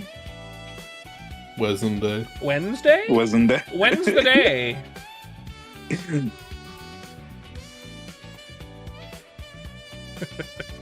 So what are you up to? What are you up to, Link? What's up? Were you just bored? Currently, I'm just kind of. I'm just kind of sitting here. I saw that you were streaming, and I was like, "Fuck it, I guess I'll go jump scare this man." Hell yeah. If you wanted to play Slay the Spire, we can. Just give me a moment to finish this class. Almost done. I don't kind of interrupt you what you're doing. I'm not going to stay home for long. Oh, I see. You're not going to stay home for long. What are you doing? Well, I have work tomorrow, so I have to. You have to go knock yourself out. I understand. Preferably viciously and violently. As is your usual. Yes, I'll just grab the snoring brick. What did Lore say about your character? Or did he say? I haven't really come to a conclusion yet, so I've just kind of been letting it lie because it's fine. I'm just gonna give it time. I have more than a week, of course, to figure it out. Yeah. Not really in a rush. Would you like the change to your class as an option? I do think it is an improvement because currently I spend all my key points turn 1, and then I'm effectively useless for the rest of the combat encounter. It's like, okay, well, I guess I'll just vibe here then. You'll get buffs to all of your if you use the class that I made. You'll get buffs to all of your key features, essentially. Yes. So, like for example, patient defense, you can dodge and disengage with a key point, as an example. All of them can basically be used without a key point, and then adding the key point adds extra functionality. That way, it's not beaten out by just using, by like rogue's ability. You know, what's it fucking called? Yeah, just cunning action. Cunning. But yeah, it feels like for Monk is shit until mid game. It is 100% is. Between level 5 to level like 12 is when Monk is at its best, and then it falls off because casters get insanely strong. I would say it's between level like 8 and 11, up until 11. That's when Monk is strong. That's when you have enough key points to really use it right and be able to use it. That's why my rework gives you back a D4 key points at the beginning of your turn, but gives you less of them. If I didn't have the keyblade, I would lose all my key points round 1. Mm-hmm. I was like, what the fuck do I do now? But if lore gives you my version, it means you'll be much better. I don't think you'll be strong, but I think you'll definitely be at least better. Because I don't need to be strong. It's just like currently I think I'm like the weakest in our group by like a long shot. My guy also got nerfed, which is fine. I knew it was gonna happen. It was bound to happen. Yeah. With Lore's decision wasn't exactly balanced. I was like, I warned him ahead of time. The new way that I think we're gonna probably go about it. He hasn't responded to me yet because he's a fucking chud. Is what was it? Let me pull this up. Oh shit, to him. It was a change to the burning status effect. So So instead of being like cool, you get a point of burning and you get the damage, and then you take all the points of burning as damage at the end of your at the end of a character's turn, right? It is when you inflict a point of burning, you take the burning damage, and then at the end of their turn, they take that burning damage again, plus 1 for each point of burning damage they have.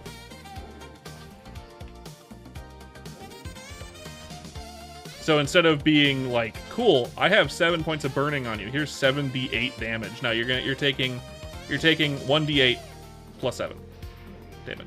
The same damage as a fucking firestorm in for no resource expenditure. Like I saw the other fucking damage, I was like, what in the goddamn? Yeah. what the hell? I rolled a bunch of crits, and it turned out being really stupid. Mm-hmm. So just making it so the damage is lower, but still builds is better. Like and Look, I think a DOT class is interesting. It's just like it cannot for free do more than like a spells we don't have access to yet. That's what I'm saying, right? Yeah. The other way to go about it would be honestly, limit it to like amount of d8s equal to your proficiency bonus or something like that. But I feel like the way about it is just making it so it's just one because the class normally burning only does d4. The class makes it d8. So he wanted the burning to be useful for other things like fire bombs and shit. Because I guess that's what he wants to use them for, right? Yeah, because like if I was gonna have it in my games, I would have just had each attack apply your proficiency in burning, and burning just does its rating in flat damage and then reduces by 1. Mm-hmm. Instead kind we of have like Slay the Spire's poison. Instead we have it be a d4 initial damage, d4 at the end of your turn, and it was for each point of burning. But the class does a d8 because that's how the subclass works. But we've decided to go about making it. At least I hope he goes for my idea. Otherwise, he's going to make my class really weak. Because Lore doesn't know how to balance. He knows how to hit things with a hammer. Which is to say, up front, D8 damage for the character, D8, and then a number of damage points equal to the burning, and then you lose. Then the creature loses 2 points of burning at the end of their turn, instead of 1 burning. That way, unless you're attacking twice or more, you don't have building burning. It always stays about the same unless you crit. You know what I mean? You don't really get the building of burning unless you're level 5 with an extra bonus action attack, or you can initially get a bunch of burning on them with fire starter, or you can initial first turn combat. I'm gonna still do some Nova damage. It's gonna be like cool, 3d8, 2 attacks because of action and surge. But it's not gonna do. It's not gonna do an extra fucking 68 at the end of their turn as well. Yeah, that's insane. No, it's just gonna do. The main reason, if I would have run it, I would have just had it do a flat number instead of like escalating dice, because that way at least it would have stayed consistent. And Honestly, have been... I kind of agree. I think even having the D8 as the extra damage isn't really necessary. I think having it do a D4 upfront damage, and then just having it be at the end of a creature's turn, they take a number of damage equal to the points of burning they have, would be more balanced in general. Yes, and then like you afflict burning equal to proficiency for every hit. It would have been fine. Yeah, because it still has the option of putting it out, right? They always have the option to use an action or expend their movement and fall prone. That gets rid of the burning completely. If it gets too high, you can always cleanse it, and like having it be slower to build, but just be consistently take damage. Yeah, that would be okay. And I feel like even having it proficiency, I feel like having it be proficiency inflict would be a higher level skill, and just having it be 1 per attack is perfectly balanced for lower levels. You know, proficiency is fine because it's between 2 and 6 per hit. It's a fighter subclass, right? So like later on. It's just you the can fact apply that it a lot builds. of it. It's just the point that it builds. Yes. Right? But like later, like when fighter gets 4 attacks, you could theoretically apply like 24 without action surge. That's true. Which I think that's fine for 20th level for tick damage. Right. Cantrips will do more damage than that on a decent hit. I'll keep that idea in mind so I can suggest it to Lore if he doesn't like the current version. But I still think it should do the upfront damage because that makes sense for a bomb. The bomb should do an upfront damage and then XYZ. Like all of your attacks do like a bonus, like either a D4 or D6 fire damage on hit. And when you deal fire damage, you inflict burning equal to proficiency modifier, and then at the end of every creature's turn that has burning, it takes damage equal to the burning, and then reduces the burning by 1. Yeah. Unless it takes the action. Like that, I think that would have been perfectly fine. Exactly. We'll see. I don't think anybody would have complained about that, because like there are many ways fighters can do additional damage. Like Battlemaster has like the superiority dice, Champion has higher crit rate. Arcane Archer has the arrows. Yeah. And like, he died. The D&D talk has destroyed him. Yeah, he doesn't understand. Despite him being part of our game, which is... He will understand. Like, I reckon... like, it's gonna be... too much words. Yeah, that's about right. Yeah, that makes sense. Add a brain juice. I understand. Go consume brain juice, Carla. Eat the brains. Eat the brains.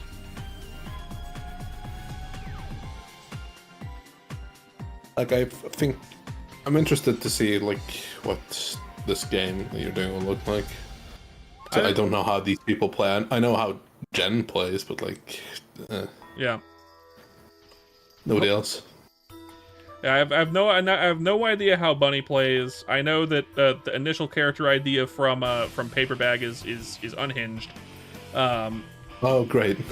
She wants to play a dog. Okay. I'm like a regular. She's like, yeah, like a regular dog. I'm like,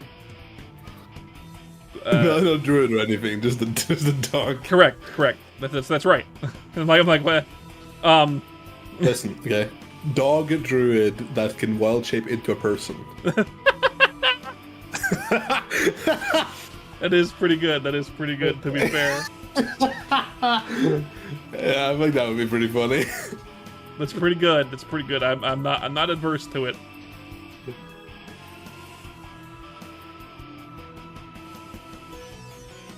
Can't double up on the diggity dog themes then. Speaking of diggy dogs, I'm currently killing diggy dogs. You are killing big diggity dogs. Big white dogs. I'm gonna wait to see what everyone else does before I make my choice. You know how I am. I wouldn't like base it. I wouldn't like come up with an idea until you know what everyone else wants to do. Yeah, for sure. Working together to figure out what you're You know doing. how I'm like. I will always want to do the different thing. Yeah. Plus, it always sucks to be like, yeah, I want to do this, and then you hear the other players are like, I want to play this thing. It's like the same thing you want to play, and you're like, fucking, god damn it. Yeah, that's exactly why I always go last Yep. in ruining my character. Same. So then I don't have to worry about this. Exactly. I'll just fill the gap that people don't want to cover, which is 9 out of 10 times playing a healer. And then despite you go in last every time, we still played Laura's game, and we ended up clashing super hard at the end. Well, to be fair, that wasn't necessarily by design. No, we That just started kinda at happened. level 1. That's you can't really. No. You can't really Also, like the fact my that, guy was originally going to be like, cool, I'm going to be a regular rogue that can stab people from a distance with a mage hand, but just the story ended up turning him into a fucking worshiper of a god, Paladin. essentially. You would like, yes, I'm going to worship the god of flames and light. Yeah. Meanwhile, me, the shadow monk, is like, am I a joke to you? And they were good friends before that. You were like, what the fuck, man? Like, I don't think John does not dislike Wayne, like, besides this, he just doesn't understand. He doesn't understand his And if life choices. Yeah, like, Like I think I made why'd John's you go opinion- with like the god of light, dude? We work together. I'm a darkness dude. Why do you go light? I'm like, just like shrug. I don't know. To be fair, John don't remember he could do shadow magics until much later. That's so, true. Yes. It just kind of fell into that particular thing. But we both ended up being clashing. Although you did choose your thing beforehand, technically speaking. Yes, but- I always had my subclass in mind. But at the very least, you can create magical darkness, which my light stuff doesn't affect at all. So it doesn't matter. Yes, which I used to. I like to believe great effect last fight. Yep. Unfortunately, a very, very good effect actually. Unfortunately for you and for me, Lore gave my guy a sunblade, which still emits light, and I know that's just by wielding it, which is unfortunate.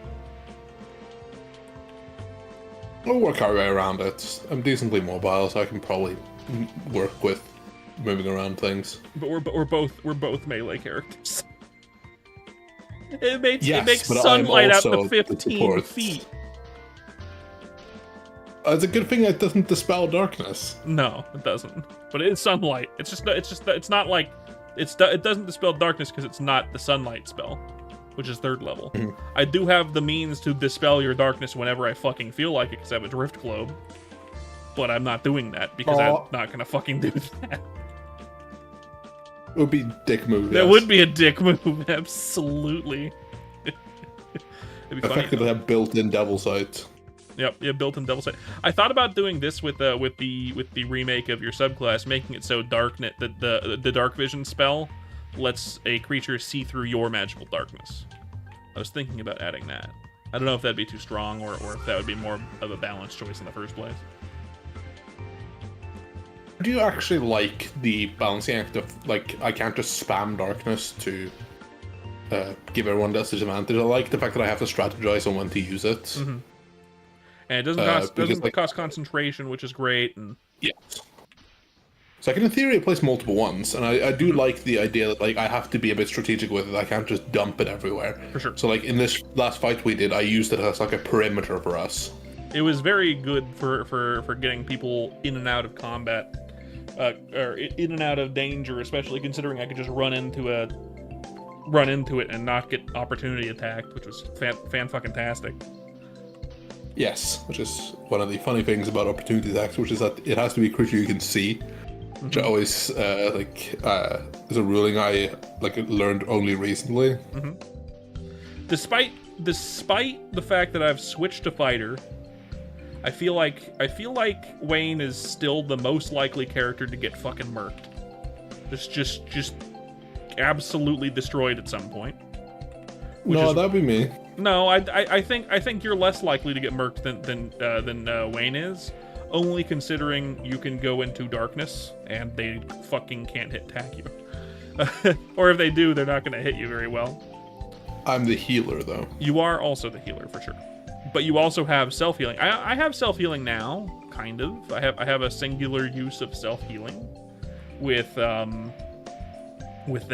paladin ability that Laura gave my guy for whatever reason. Life cleric ability. I think it's life cleric's channel divinity. Yeah, which is to be fair, pretty that only works up to just before you're half health. Something like that. But it's it, still... it only heals up to half your, like, you can't heal above half your hit point maximum with it. Yeah. Which is fine. It's an oh shit button, but I feel like if Wayne is gonna die, he's gonna get hit by massive damage probably. Laura's gonna crit. Yeah. Laura's gonna crit when I'm at like 2 HP, right before my turn starts, on a legendary action, and my guy's just going to die. I think there's a bit of a theme with a lot of the fights, which is that things we fight can absolutely fucking demolish us in one hit, but we keep just outsmarting it. Yep. Which is weird because I don't think there's a single person in our party that is actually smart, except for Victor. But James is playing Victor. Well, you said I like to think John is pretty smart when it comes to fighting. He's just not smart when it comes to anything else. Yeah, but like outsmarting people in combat still requires practical smarts. I feel like it's just the player characters, the ones that are smart, or the players are the ones that are smart, and the player characters are real dumb and really lucky. And my backup character is not going to be of help for that. My backup character is going to be another charisma character. There's a decent difference between like book smarts and knowledge and battle IQ, because intuition is very... Like, in combat, intuition is kind of key, which I think is more wisdom. I'm thinking a halfling. Oh god, what have you done? I'm thinking my backup character is going to be a halfling, and I kind of want to use my new clown college bard subclass as a support character, fully support character. They will not be attacking very often.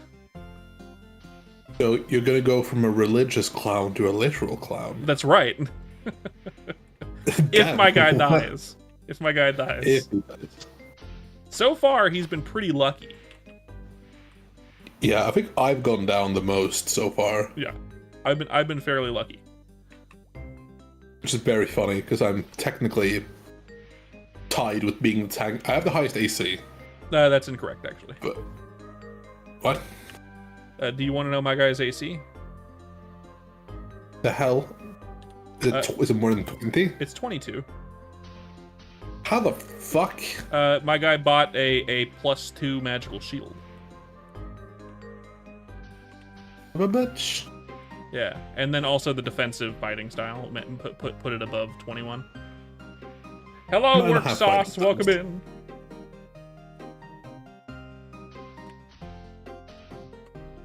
The walk sauce. What's your AC at? Is it 20? Yeah. That's pretty good though. That's pretty good. Mine's only higher than yours. No armor. We would have the same AC if I didn't have a +2 magic shield. A normal shield, yes. If it was a normal shield, we'd have the same AC. If I had my previous shield, same AC. It's just because Lord dumped a +2 shield on me, and I was like, you know what? I'll take it. God damn it. Yeah. To be fair, I can get higher than you if I max wisdom and dex. For sure. I can't go any higher. My dexterity is already maxed. I cannot go higher physically. Without, like, magic items. But that's... Yeah. I have another 3 to go off of. As for my new duder, I'm halfway between a halfling and a turtle. I don't know if lore allows turtle in this campaign, though. Turtles. I I like think- turtles. I think halfling would be funnier, though.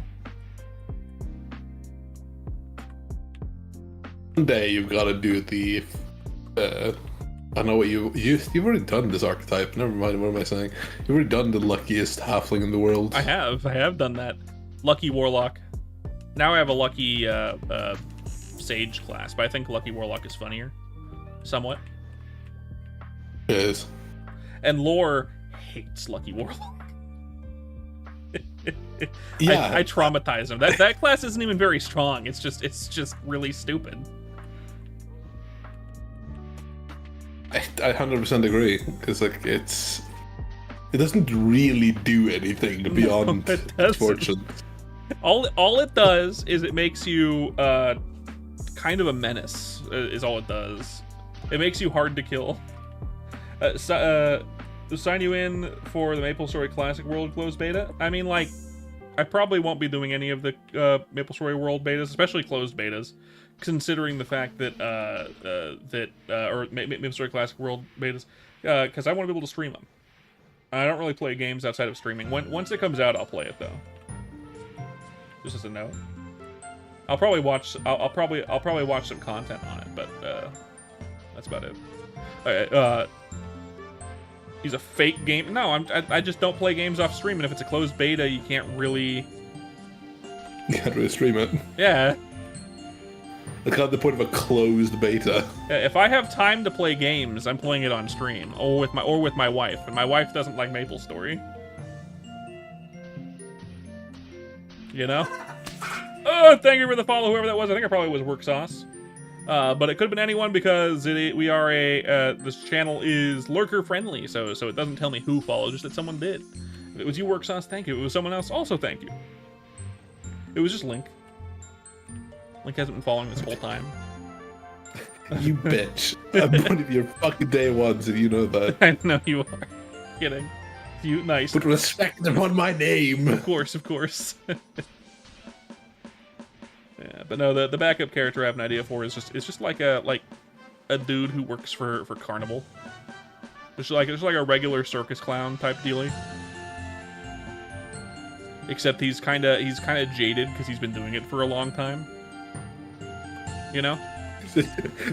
Jaden circus clown. Yeah, a jaded circus clown who's also a halfling. Yeah, I can juggle, whatever. Yes, I can ride a unicycle. Why? Not really that hard. You just gotta learn balance, bro. It's okay. Okay, now hold fucking still so I can hit you with this goddamn pie. I swear to You're God. juggling 3 pies and 2 knives. Would you just stand still while I try to pelt you with all 5 of them at the same time? I do need a juggling skill added to the class. The subclass has a list of abilities you can choose from with level prerequisites, and you can choose a number of them equal to your proficiency bonus. +1, but you get one specifically that you can't change. I need to fighting styles? they're similar to like Eldritch invocations.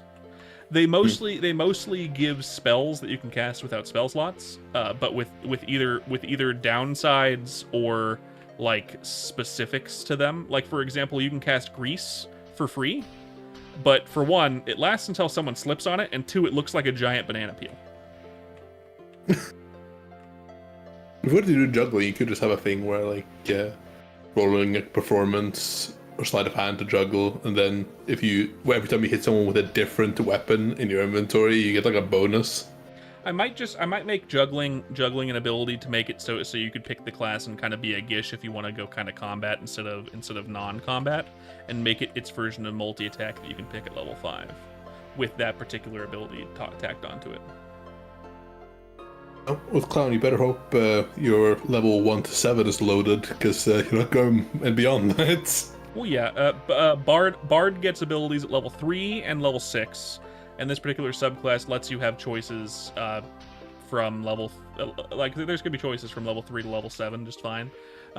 It's just like, and you can change them during a long rest. So you have a lot of you have options, but they're not like the strongest shit ever. Another fun one is I think it was balloon animals, where you can cast conjure animals, but they take the shape of balloon animals, and they only have 1 hit point. As an example. That's really good. Yeah. Or unicycle. It's Phantom Steed. It lasts 1 minute, and it takes the shape of a unicycle. You can cast it as an action.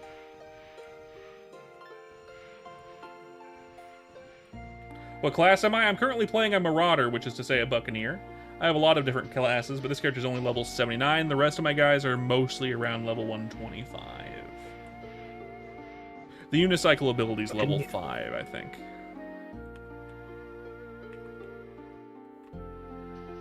Part of the choice. All right. The one ability you get to begin with, I stole this from a class I made, where I call it pantomime, where you can act out a sentence of less than 30 words. You make a performance check. If you succeed the check, a DC 12. Anyone that understands the language can understand what you said. Again, that's pretty good. Yeah, I stole that from a class I made already, but I felt it was good for like a clowning class. Why clown class? I gotta know.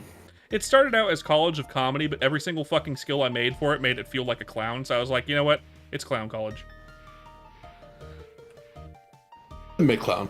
I make clown. Yeah, the level 3 ability that isn't part of the choice abilities is called I forget what it's called. It's like canned laughter or something.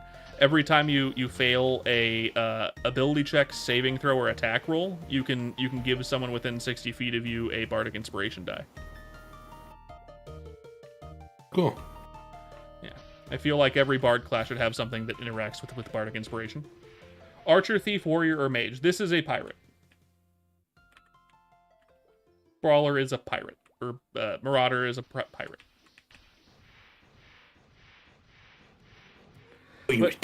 But when the classic world comes out, I'll probably end up going with a warrior, because I usually just go warrior. Warrior is simple for me. Probably. I won't be playing it for too long. I think the leveling is gonna be way too slow. We'll see. We'll see. I don't know. Yes. Yes. What else does the subclass get? The subclass gets a level 6 feature. Oh yeah, two level 6 features actually. Interesting ones. Let me open it so I can see what I'm talking about. You can reference yourself. I need to remember what one of them is. I remember what the other one is, but I can't remember what the first one was. Ba-doo-doo-doo. Oh, it's over here.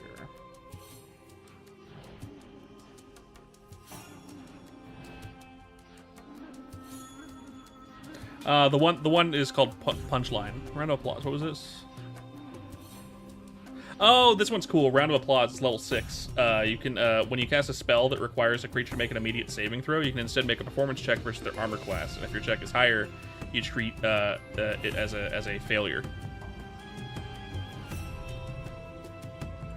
Pretty good. Because one of the you can't add. It specifies that you also can't add expertise to it, so you can only add your only proficiency bonus once to it.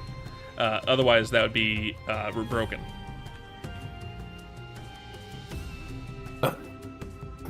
Can I go on a bit of a rant about saving throws? Yeah. I fucking hate, as a player, forcing someone to make a saving throw. Because 9 out of 10 times, they will just fucking succeed. Oh yeah? It happens. Unless it's so Wayne. Often. I think Wayne has never succeeded a saving throw. I'm not even fucking kidding. No, as a player against enemies. Yeah. Right? because at least with a monster, it can target multiple ones. It doesn't really matter if it's one monster. But if you're a player character and you're forcing a monster to make a saving throw, it is so much more likely that you will just eat shit and lose a spell slot. And it's like, why the fuck did I even do that? I lost my turn, lost the spell slot, and it's like, I'd rather roll my own chances against something and make an attack roll. Because at least then it was my own roll that made it fail, and I'm not just hinging my bets on like the GM rolling poorly against me, because that's not gonna fucking happen. Yep. It never happens. Especially considering it feels pretty cheatsy to begin with. What need Archer? What? Archers are pretty good in Chrono Story. Dex? Oh yeah. You want dexterity here in Chrono Story. Dexterity is your main stat. Strength just lets you equip certain things. I agree with that, Link. Because it feels like, especially when you're against a DM that isn't rolling in front of you, it just feels kind of cheap because you don't know what the DM rolled, and especially if you've been in games where the DM is bad, it can feel like the DM is cheating. You know what I mean? It just causes distrust. It feels like that, so like for me most of the time, where it's like if I roll badly, it's like fair enough. I just rolled shit. It is what it is. But it's like I force someone to make a saving throw, and like I have maximized my saving, like the DC for my spells, and it just doesn't hit. And it's like, okay, well there goes my fucking 7th level spell, and it's like I guess I'll just go fuck myself then. This is when why I could have instead grabbed an attack roll like Crown of Stars. At least then I'm much more likely to actually connect it. Exactly. This is why with Zed in particular, I liked having a subclass with him where his saving throws were so ungodly high that most of the time you're going to fail anyway. You know what I mean? Yeah, like I guess a DM, like I feel it, because like when you're DM, you don't want your big bad to just be paralyzed for a turn, right? You don't want that to happen because that's so anticlimactic. But it's like, come the fuck on, bro. Like, you have legendary actions. It feels good to rid someone of a legendary resistance. For sure. Right. But then like, there are like... Here's the thing, though. If you're the DM and you don't want your players paralyzing your big bad, ban spells that do that. Don't allow hold person or hold monster in your campaign, because you know that, like, okay, I'm the DM. I'm rolling in secret. If I say my monster succeeded, the player might not feel good about that, whether or not it's because of distrust or whether it's because obviously they wasted a spell slot. I mean, when was the last time you ever got through all legendary resistances and then got something through? Never. I can tell you one. It's only happened in my games. I think it's happened in your games, to my memory, that I've been in once. Usually if that kind of thing happens, the monster is dead before anyone can cast a spell on it. Because casters are generally going to do what you just said. They're not going to focus on getting rid of its legendary resistances. It's going to ignore, like, Fireball. Cool, I'm not going to use a legendary resistance on that. I want to use that for fucking hold person or something, you know? So it ends up feeling bad. I will use it on damaging spells. Because I also attempt to incorporate vulnerabilities into bosses. Oh yeah, absolutely. I feel like Lore doesn't really do that. There's something I always do with my bosses. That they have a crux weakness, and if you target it, I'm gonna use resources to try and not get absolutely diddled in the middle of combat. Makes perfect sense. But I also attempt to not just have one big monster. I tend to have a monster either with multiple things to target or multiple things to do in combat that doesn't relate to just chipping down an health bar. Yeah. I do stuff as a DM that I don't like telling people, because I'm not gonna tell anyone what I'm fucking doing. I just want the game to feel fun to the players. That's the whole goal here. You know what I mean? Yeah, I mean, like I am guilty of having rough health bars. Here's one I don't mind sharing. When I make a boss monster or a boss encounter, I make a boss encounter usually with 3 health with a total health bar that is really high, and then I have 2 other health bar checks.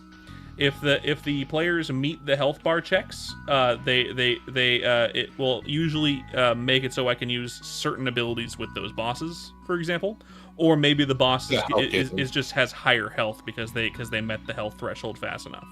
You know what I mean? I have like buffer zone health. Here's the boss's health bar, and I have marked at let's say the boss has 300 health. Cool. If my players make it to the 100 health mark by the end by the end of the second turn, then that means it doesn't have 300 health. It has 200 health because that's its secondary mark, that kind of thing, right? I have like thresholds that I'm keeping in mind specifically, so I don't fucking nuke my players by accident. So I don't have to actually fudge it on the fly. I have like a specific thing that I have. Cool. The players met this first threshold. The boss now has this new legendary action they didn't use the first round. You know what I mean? Yeah, but having phases for bosses is fairly... Now it is fairly normal. In the books, you don't get that really. Yeah. So you kind of have to homebrew it. Players do that all the time nowadays, but I wouldn't call it phases. I'm calling it more of the idea of... these are technically phases, but they're only phases if you can meet the prerequisite to unlock these phases. Otherwise, I will fucking murder my players because the boss is too hard. That's why a lot of, like, if I make an ability that I'm like, this is a really strong ability, I think the boss is already strong enough, let me put this ability in my back pocket. If the players meet the threshold, I can use this ability on them. Because it means they're strong enough to handle this ability. You know what I mean? So it's less of a... Yeah. It's less of a... Man, I'm getting fucking ilbies. I guess I'm making a fucking duder on this account, maybe. I don't know. The fuck is that? 70? Oh. 80? It's shit. Got it. Oh, okay. Excuse fucking meat. Whew. Anyway, so yeah, it's less of like I'm giving it like phases, but it technically they are phases, but only if the players can hurt the boss fast enough. If the players are doing better than I think they're gonna do, and they beat the first phase, they go into the second phase. And if they beat the second phase fast enough, they go into the third phase. This is just to make it so I have like a sliding balance scale for bosses, just in case the boss is too easy or too hard. You know what I mean? I also stopped with creatures that inflict things like stunned or paralyzed. I don't do that at all. You kind of stopped doing that when Yuda got absolutely fucked in the early combat, in the early game of you know. It's like there's a difference between one of like 7 or 8 monsters being stunned, but a player character being stunned. It's like, oh great, well you just are probably out of it for like an hour, and it's like that's just not fun. I would rather add stakes of just having the creature either inflict other conditions or just do more damage. Exactly, right? I hate inflicting paralysis or stunned. Those kinds of things are unfun to the players. If I want to inflict paralysis to a player, the way that I'm doing it is, cool, player, make a saving throw. Because the main reason why you're doing paralysis isn't to make them not take their turn, it's to make them vulnerable to a damage. So as a DM specifically, right? As a player, it's so that so the DM doesn't get to hurt you. As a player, it's or as the DM, it's to make it so you can. It makes the boss more scary that they're about to hit you with a higher damaging attack. So instead, it's a saving throw versus becoming vulnerable to an attack. I would never paralyze a player for that reason. It would just be like, cool, the next attack that hits you from this particular damage source, you are vulnerable to it. You know, that makes it scary. But it also makes it so you know you can prepare for it and you're not just out of a turn or more. I think for smaller groups, stuns or paralysis are fine because the turns go generally a lot faster. Oh yeah, if you're in a group of 3 players, a stun 3 or 4, yeah. I wouldn't even say 4. I'd say 3 is like the minimum requirement for a D&D party is the maximum for stunning, because otherwise turns just take too long. In a group like Lore's group, how many players do we have? Me, you, 5. and even when James isn't there, it still is like 40 minutes between turns. I mean, I can't add anything to that because I feel like my turns go relatively fast. Same. But it still seems to take a long time. And I don't think it's because it's in any individual turns that are taking a long time. I think it's more over the conversation, the in-between turns things, the explanations, jokes, and having fun. That kind of stuff just makes turns take a long time, and that's totally fine. Which is why I don't usually use stuns, because it's like, it gets to your... You might be having fun between turns, gets to your turn, oh yeah, I can't do anything. That's my turn. You know what I mean? But the only time it's acceptable is like with the turn you lose when you lose haste, because like you kind of did this to yourself. Yeah. If you think about it. If another player does it to you, that sucks. But if you did it to yourself, well, you know, womp fucking womp. I think the most fucking terrifying combat thing I had happen was when I had a moment where I cast haste, and then I got knocked to 0. And both the monk and the fighter I'd hasted both lost their turns, so only the ranger could act. And we were like, "Oh fuck!" The ranger actively in the middle using his action to shit his pants. Yeah. Yeah. It was the same game where I was playing both the only full caster, and the support because I was playing Celestial Sorcerer. Mm. So I had to both use my spell slot for healing and for doing like buffing. I was so fucked. Right. It was not a good idea, but it's usually why I don't like playing casters. I love casters. It's just 5th edition kind of makes casters simultaneously the strongest choice you can make, but also the weakest. The weakest. It's like both. If you don't play them optimally, they're weak. If you play them optimally, they're stronger than everything else. What do you think I play Sorcerer? Because like the few times I have saving throw spells, I have heightened spell. Because at least then there's a reasonable chance I can actually pull off a saving throw spell. I'll do twin spells to get the most like oomph out of the spells that I do have. Mm-hmm. It's also why when I play casters, I usually prefer to play casters that are things that I made, like Sage, for example. I think Sage is really well balanced for a caster. You have less spells you can cast. Any spells that you have are stuff that you made yourself ahead of time. And if you do have ways to cast otherwise, they're limited usage abilities.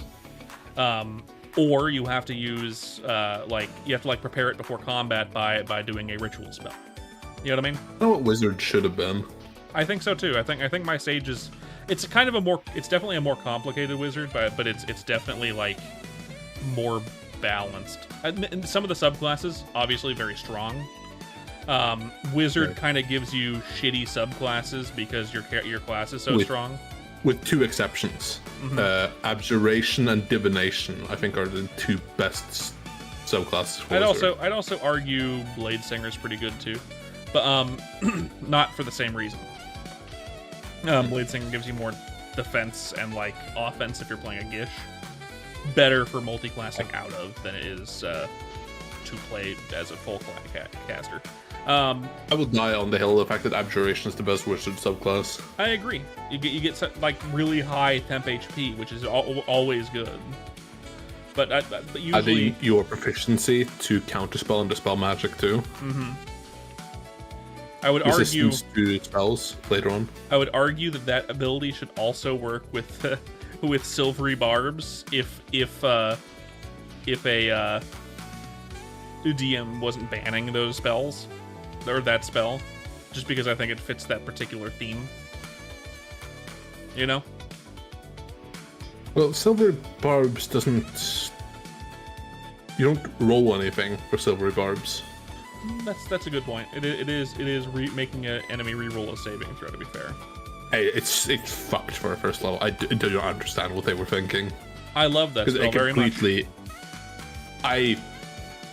I hate it as a first level. I accept it as a second level spell. I love it. It's just shield but better. I don't think it's shielded better. I think it is better than shield in most situations, but there are situations where shield is better. No, there isn't. I'm going to tell you mathematically why. Go ahead. Shield adds a +5 to your armor class. That's mathematically, if you just discount any bonuses, that's a 25% increase to the chance you will not get hit. Yeah. Right? Just from a d20 roll.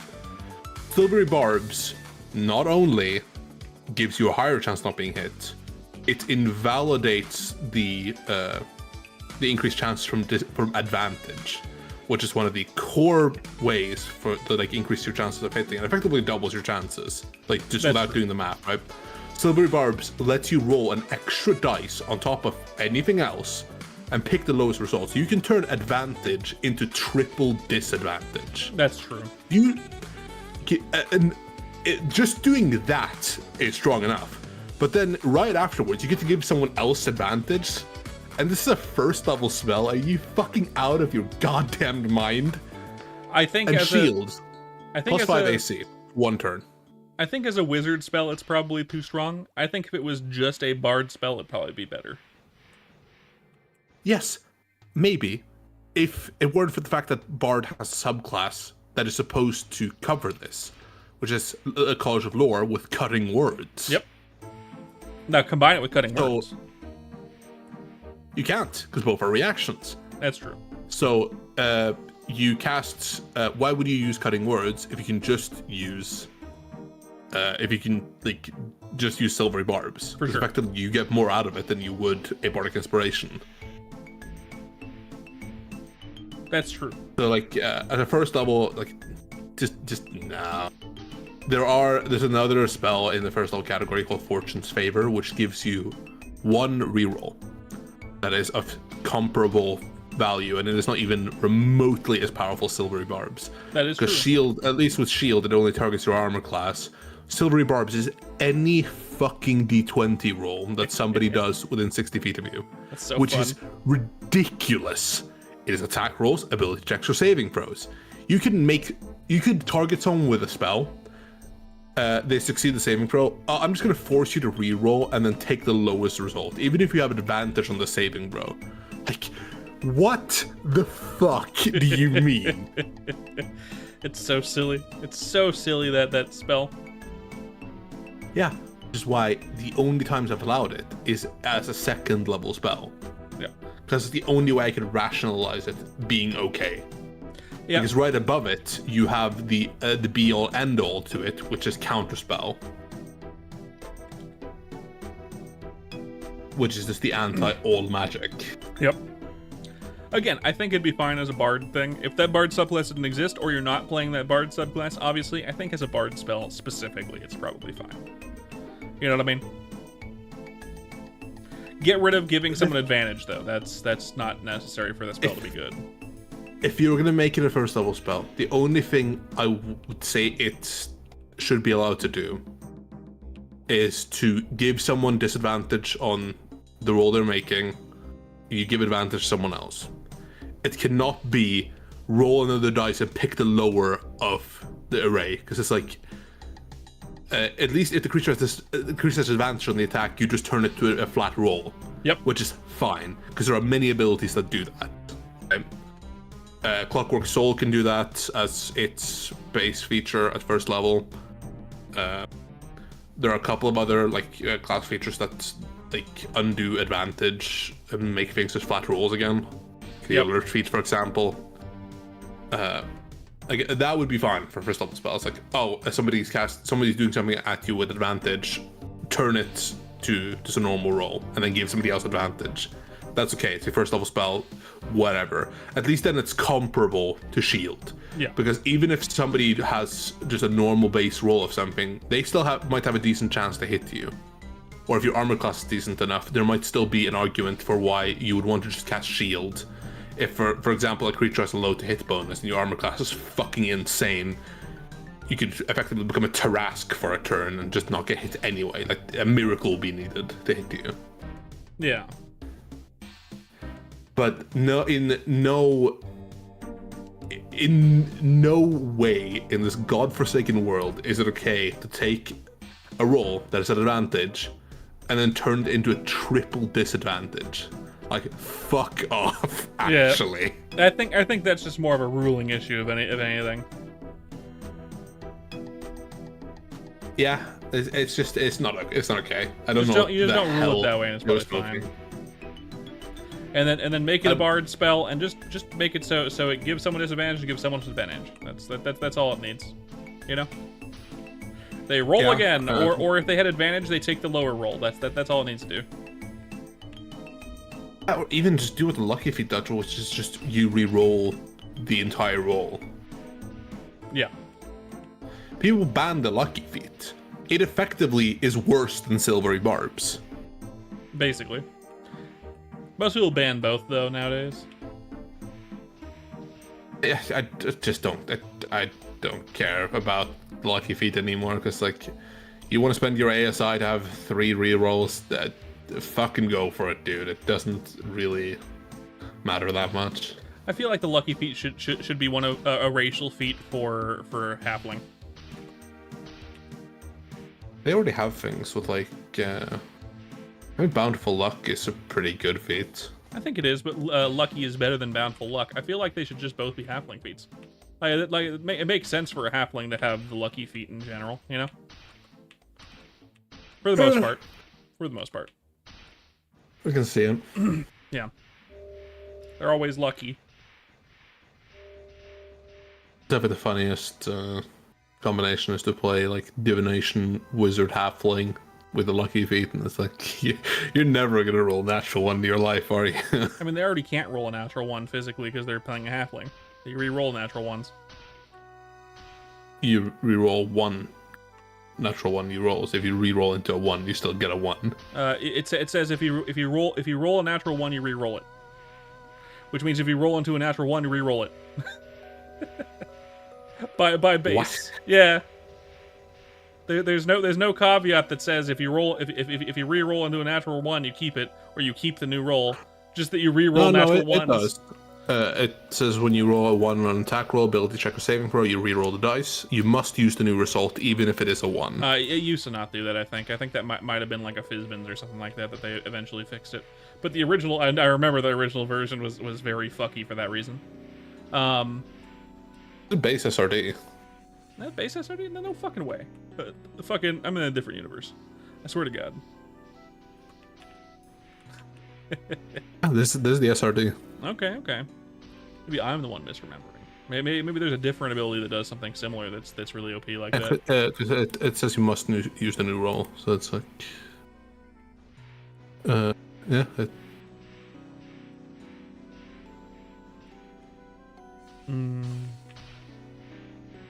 My memory's bad, and I should feel bad. Okay, easy mistake. Yeah. I think it's Baldur's Gate that does that, actually. Baldur's Gate 3 does that. Baldur's Gate 3 made a lot of very good changes. Yeah. I do think I think they should have made Ratas for, because I think one of my favorite changes they made, I think they made Abjuration Wizard too fucking powerful, unironically. In Baldur's Gate 3? Yeah. I'm going to tell you why, okay? Yeah. So what they did with the Arcane Ward, it has less health generally, but whenever you take damage, you reduce the damage by the Arcane Ward, and then you reduce the Arcane Ward's rating by 1. Yep. I believe there's like a version of the class, a class you can do if you're able to go mostly Abjuration Wizard with like 1 level of Warlock for the ice ability. Agatha, Armor of Agathis. And then you can just like Armor of Agathis, run in and just have everyone just die because they can't get through your ward and they just kill themselves in Baldur's Gate. That is very funny. Yeah.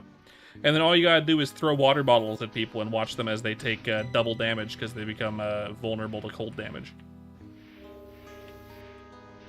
Fuck's sake. Yeah. Yeah, Baldur's Gate 3 actually straight up buffed Abjuration Wizard, which is very funny because Abjuration Wizard was already really good, even without that. And then there's Wizards of the Coast that come out with 5.5e and they buffed mages and nerfed non-mages. I like how they nerfed Paladin, arguably the most fun martial class. Because it was the only one that could somewhat keep up with the non-martial classes, yeah. By virtue of being a half caster that can turn its spell slots into damage. Mm-hmm. And instead they decided hey, that's too much fun. If you want fun, play a wizard. God damn it. Yeah. And then they also nerfed I think they nerfed monks, and they nerfed fucking I don't think they nerfed rogues. I think they kind of buffed rogues, but not by very much. And then they made fighters the same. I think they nerfed barbarians, if I remember correctly. They did actually buff fighter, because fighters could use their they could use a second wind. They got more than 1 second wind, and they could use second winds to add to ability checks. Right. Okay. Yeah, they buffed fighter. They didn't keep fighter the same. They buffed it, but they nerfed fucking barbarian and monk, and I think maybe they nerfed ranger. I can't remember. Either they didn't do anything to ranger, making it still the worst class in the game, or they nerfed it. I forget. It was funny whatever they did to it, which might have been nothing. Particularly to the new times, and you get just nothing. Use the same fucking class. That has to be so fucked. They're finally gonna buff the non-casters and make them decent. Yay! And there's like every non-caster is like, what the fuck is this shit?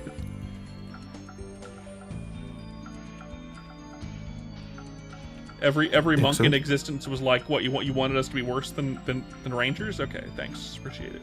Yeah, they made Divine Smite a spell. Yep, they made it a spell. A bonus action spell, which is the fucking worst thing they could have done. Because I don't know if they even changed like Eldritch Smite, which is let's see, did they? I think they made Eldritch Smite a official thing in the game, and it just works like Smite used to work, I believe. Oh no, for 2024, it's once a turn. Yeah, well there you go. They still doesn't require your bonus action, so it's stronger than Divine Smite. Yep, and it's an Eldritch Invocation. It has better Invocation. action economy. And it's an Eldritch Invocation, which is hilarious. Also, theoretically, you can counterspell Divine Smite now. That's right. And why wouldn't you? It's funny. Yeah, I don't get it. I don't know why they would do this. It's so fucking dumb. It's why we don't use 5.5e, of course. They have some cool stuff in there. Like some of the new systems they introduced, like the new exhaustion is kind of cool because it's less like snowbally. But I mean, that's through basically everything that's good about it. I also like the rogue. I do like the rogue changes. I like being able to use your sneak attack damage dice to do different abilities. That's kind of cool. But otherwise, that's about it. Oh, and okay, one other thing, weapon masteries are kind of cool. They expanded on certain things to make martials better, but at the same time nerfed the fuck out of martials, and every martial was like, why? Oh, they also fixed the whole spellcasters multiclassing into fighters to get action surge, because action surge can be used to take an additional action except for magic action, which is spellcasting. Yep. Which is very funny. Which is funny. It's a step in the right direction to nerfing power gaming in the game, but I think if someone wants a power game, just let them fucking power game. You know what I mean? I do like the new 5th level feature, which is when you use second wind with bonus action, you can move half your speed without taking opportunity attacks, which I think was pretty good. That's fun. I think the game should just be designed around fun. I think disregard multi-classing as a thing. Make multi-classing an optional rule where you put the caveat little warning label on it that says, hey, DMs, If you let multi-classing happen, your player's probably gonna make the game hell for you, and that's all you gotta do and add that, and then you can make every class as strong as you want it to be. Because guess what? Multi-classing is no longer a hard rule, but instead an optional rule that is there specifically with a warning label. You know what I mean? That's why I don't design my subclasses or classes with the multi-classing in mind anymore, because I think that multi-classing is kind of stupid. I think it's fine. I like multi-classing, but if I'm in a multi-class, I'm not multi-classing with homebrew stuff, generally speaking. And if I am, it's because the homebrew thing that I'm using is either really weak or was balanced with multi-classing in mind. That's why, for example, Puppeteer is not built for multi-classing in the fucking slightest. Or if I'm multi-classing out of a really strong class, I'm doing it for flavor and for no reason other than giving abilities that don't make the class stronger but make it more flavorful. You know what I mean? Like multi-classing out of like, oh cool, I'm playing Yuta right now. Yuta is this full brawler character. I'm gonna multi-class out of that into Artificer so I can learn how to use Artificer's tools and start making magic items. Does that make him stronger? No. It actively makes him weaker, but I mean, that would make sense for the character. You know what I mean? No. Story reason-based multi-classing is perfectly fine, in my opinion. I agree. I don't see the power gaming thing.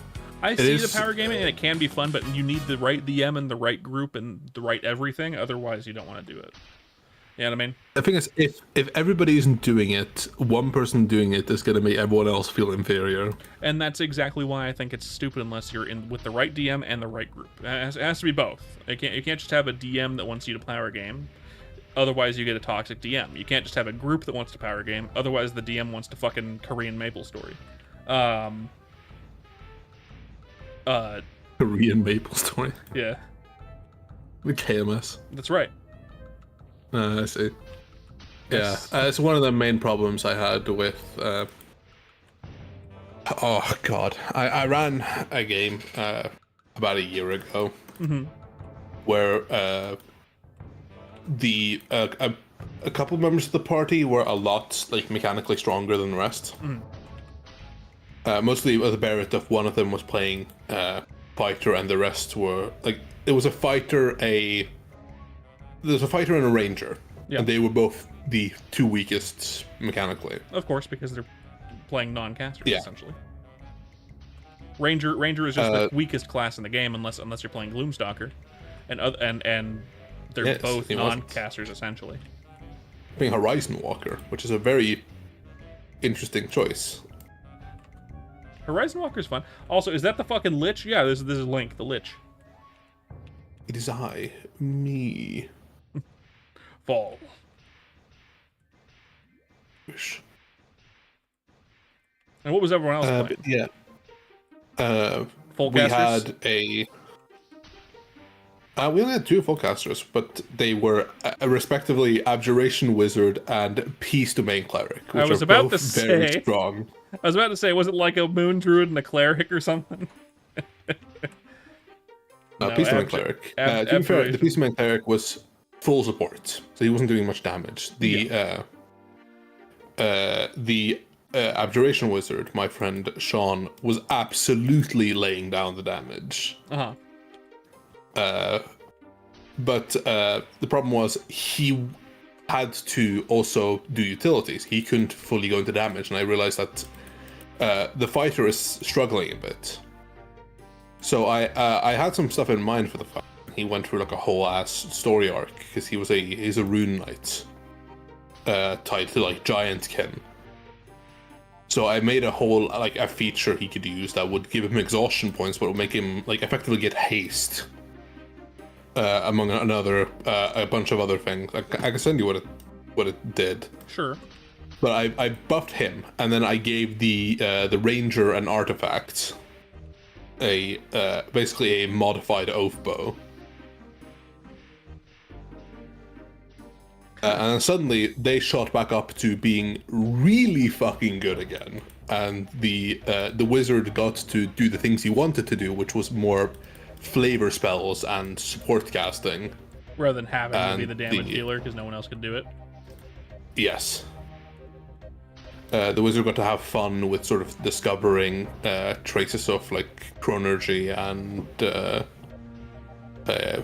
even reading up about some druid spell stuff like that for story reasons related to his child, who was a druid. It's one of the reasons why I'm advocating for your character to be relatively stronger in Lore's game, because if my character dies, my character's doing most of the damage right now, which is like even after this nerf, my guy is still gonna be doing good damage. I'm gonna go Nova the first turn of combat, and then like after that, it's gonna be like pretty good, 2d8 damage once per turn until level 5. That's twice per turn, and then usually 1d4 plus 1d8. Like that's damn good damage. Of course, you can do really good damage with your Shadow Blade, but it's Shadow Blade. You know what I mean? Speaking of shadows and rogues, I never. The party also had a rogue, and she was she was a socialite, so she didn't really care if she was strong in combat or not. Right. She's fucking terrifying in like social encounters. She had Mastermind expertise cleric? in, like, Or Mastermind Rogue? No, oddly enough, what's it called? Fucking Assassin? Soul Knife. Soul Knife of all things. The one that doesn't get any out of combat abilities. Okay. Interesting choice. But she then also later fucking multi-classed into Order Cleric. Same god as the cleric, but different domains. Right. And like, you can see here why there is no combat overlap between these two classes. There's no compatibility.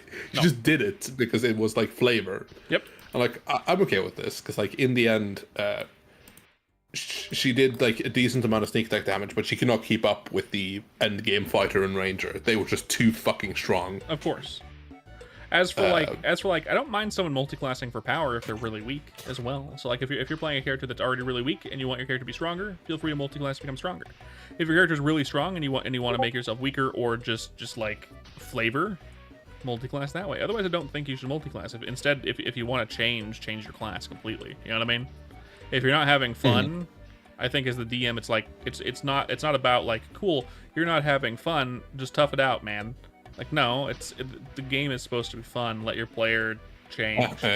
Exactly. And like, I gave those options to us. Like, if you feel like you're not doing too much in combat, we can change this, or I have things in mind. I had a whole like story arc related to the main antagonist they were fighting, where she can manipulate him for power, basically, but she didn't. She cut it off and decided to become a better person, the character. And I was like, well, there goes that struggle. Literally the first step she took into it, she got basically 2 separate ability score improvements from dipping into it. And then she had changed her hearts character-wise. I was like, well, fuck, I had all these cool, like, fear-based powers with your rogue to like set up sneak attack or do bonus psychic damage to someone if they're scared of you. That's fun. That sort of thing. And I literally told her this, like, this is what is in the future. And she was like, we'll see where it goes. And then she just abandoned the path because she got like she got rehabilitated in character. And it's like, well, I mean, it makes sense. I guess we'll go. Yeah, so we went the cleric route instead, and she got a couple of like divine boons. It's kind of like the same thing that happened to Wayne. Wayne was originally gonna really double down on the sneak thief like assassin duder, and just instead he found fucking Jesus. You know what I mean? I love Jesus. He's like, I love Jesus. So he ended up being a fucking a rogue, but was essentially a paladin, and that wasn't working because it didn't do what I wanted him to do. So we had him switch to a fighter because he was playing like a fighter already. Yeah, that's right. That is the good shit, Kraz. I said do 2 things. One is for the fighter, the other is for the ranger. Gotcha. And it was like it became an exalted magic item at the end, and the fighter got basically a transformation. Yeah. As for Lore's gaming, I'll look at these after the stream, by the way. As for Lore's game, If I end up, it's still up in the air what I'll play if my guy dies, right? Or if there's a TPK. Like right now, I'm feeling this supporty character, but who knows what I'll feel like later. I have lots of classes and things that I've done. Lore isn't allowing full classes. I know what I want to play, but it wouldn't allow it. Allowing what? What's that? Is it full classes? You know I have full homebrew classes. You know a brawler. Yeah, okay. Yeah. I didn't want to play brawler though. I want to play my psionics hero class. Not the old one. You remember that we had? It's like essentially just the whole class is a skill tree now. The old one that was kind of broken. The old one that was broken, I decided to scrap it completely and just keep the theme and the name of it, because now it's essentially you're unlocking psionics, and your character is essentially a superhero in a D&D world, kind of, right? Which is kind of funny. Yeah. It's just a big skill tree. You choose a few abilities, every level or so. And the only base class abilities you get are temp HP because your hit point maximum is, or your hit points are D4s, the lowest in the game. There's no class in the game that does D4 for hit dice. This class does D4s for hit dice because most of your hit points are temp HP. True. Oh, I think I remember this. Yeah. Yeah. I think if John dies, I will probably go back to my full casty ways. Of course. As you do. A warlock. A warlock? Yeah. I was this close to thinking about playing a warlock. You know, when you were off that one, when you were gone that one week, we did like a tournament combat, and we were testing out my fire warlock, which Laura didn't like. So we ended up not doing that. I didn't like it either. It was too complicated. I thought it was fine, but I feel like my guy doesn't want complications. He wouldn't be there casting a bunch of spells. He'd be there hitting people with a sword. You know what I mean? Yeah, I'd probably do Celestial Warlock tied to one of the gods to use complete opposite of John of being like this. I don't give a fuck about the gods too. I have Celestial blood in my veins, actually. Celestial Warlock of Pyre, if Wayne is alive, would be really funny. I would. I think that would be a very interesting thing, because like bonus cantrips for Celestial is literally like Sacred Flame and Light, which are very thematically appropriate. It makes sense for Pyre. It wouldn't matter too much if he decided to go with that, even if there was a TPK or both of our guys died for some reason. To be fair, the characters that are most likely to die in a is us. Yeah, we're the front lines. We're the ones that are gonna die, followed by Jost. Jost is the third to die. The ones that are most likely to survive in general are Malachi and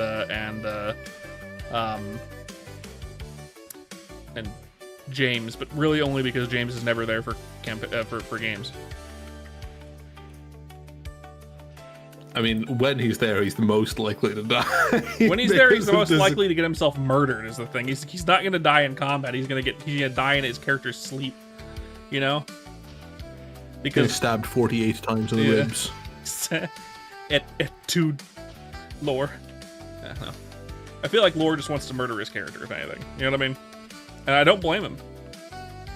I mean, James always creates these situations where his characters are either chaos gremlins or assholes, or both. And with his personality, it's funny because most of the time, this kind of situation would result in a player that ends up being seen as that one toxic player of the group, but he just ends up the butt of the joke, if anything. You know what I mean? It's very funny that the dynamic based on who he is as a person versus the characters that he's playing just makes it so his characters just feel like he's not toxic. He's just really stupid. You know what I mean? To be fair, he at least has the decency to like take it on the chin. Mm-hmm. That too, right? Because a lot of people that have the same sort of traits tend to not be willing to take the jokes or jokes. Yeah, I think that is one of. It's the only reason why he's not seen as a toxic player. I think that is an admirable thing. Like, It's even great. if you make characters like this, like, you're entirely willing to still, like, be the butt of the joke. And whenever you do something dumb, you accept the fact that you're going to fall flat on your ass, because at least it's entertaining. Yes. I kind of respect that. Even if it sometimes is a little annoying. Yeah. You ever thinking about getting back to the DM seat? You have any new ideas? Not in the fucking slightest. I didn't think so. I don't are have busy. anything. And you're busy, Yeah. so nothing's really coming to mind because none of those brain juices are going in that direction anyway. And that's I'm running like Hunter of the Reckoning, which Yeah. has been sort of my current passion. Makes sense. I think if I was gonna run D&D again, I would have to do something completely new What would, that what I would would you want think? to. What do you mean by completely new? What do you think? Like I'd have to feel like the burst of inspiration to make a new world or new lore, because like I've ran games in the Convergence for fucking nearly 10 years. Uh-huh. Great campaign start. As like, yes, I'm very proud of it. It is my it's my baby. It's the world is like, it's fleshed out nearly 10,000 years of, like, it has 3 eras of campaigns. You know, it would be a funny way to do a new world without changing the world. Push the campaign setting into a modern campaign setting. Already did that. You did that already, damn it. Yeah. Shit. Already tried. Did it work? I ran no, it was because I tried to do Starfinder. Oh, yeah, okay. It's a the future only system campaign, that's really- not modern. Future campaign. Yeah, D&D just doesn't do modern, is the thing. And I the think Convergence it is, can, but you have to really theme it around kind of superheroes, if anything. yeah, I think Convergence is a D&D setting. Yep. It can't really do any other game systems and still function within its lore and its narrative. That makes sense. I've done some modern or even future type campaign dealies before, and it's usually fun. It works out decently well as long as you have the theming proper. I've never. I mean, your Wild West is like a gold era, a gold rush era setting. What if you did a Wild West setting of Convergence? I would have fucking copy you. It would be an honor. It'd be hilarious. I would love to see fucking what's his name? Who's the god of artifice again? What's his name? Meraxis. Just with like a handlebar mustache and a cowboy hat. He does have the accent. He already has the accent. It'd be really funny if like he over the Gold Rush era, like maybe like the cowboy era has lasted a long time, and it's like 300 years of cowboy era essentially for some reason, and like he has trained himself to no longer have the southern accent because he thinks it's really stupid now that everyone has one. So he just sounds like a regular He just dude goes now. like a normal accent. Like I've taken a lot of years to rehabilitate my accent because everybody fucking sounds like me. It just caught on for some reason. Exactly. I have no idea why. That'd be funny. Probably one too many times getting bullied by his brother about it. Right. Convergence in the Wild West type time period would be fucking fantastic. Not fucking happening, dude. Damn. Straight up. You should, man. You should. It'd be too fun. I think unlike a futuristic setting, I feel like Wild West fits D&D just fine. They have guns. And also, like, confess one of the main reasons I don't have the motivation to GM that much anymore. Sure. Because I feel like in a lot of the groups I run, I don't get back what I put in. If you know what I mean? I see what you mean. It's one of the reasons why I don't usually like DMing. The thing with DMing is that, like, when I play, like, when I'm a player, I put a lot into my fucking characters and Same. like getting into character and trying to stay in the scene in the moment is kind of what I enjoy about it. This role playing is kind of my favorite part of these games. Even if it's like silly role play, as long as it's like in character. And a lot of the groups that I've run in the past tend to have difficulties either staying in character or immersing themselves. And like for like a lot of parties, that's fine. Like you're playing a game, you're in it to have fun. If roleplay isn't your thing, that's perfectly fine. I'm not judging anyone for like not being the fucking the drama student who wants to get into a character, get immersed and emotionally invested, and that's like perfectly fine. Yep. But it does wear on you when that's the experience you want to give and you want to be sort of in the moment, and there's a failure for reciprocation in a lot of cases. I could probably see that with your like real life group to some extent, but the online group with like lore and whatnot, I think they're pretty good. Other than Malachi doesn't really go into character very often. He's kind of the silent type, but everyone else is basically always in character.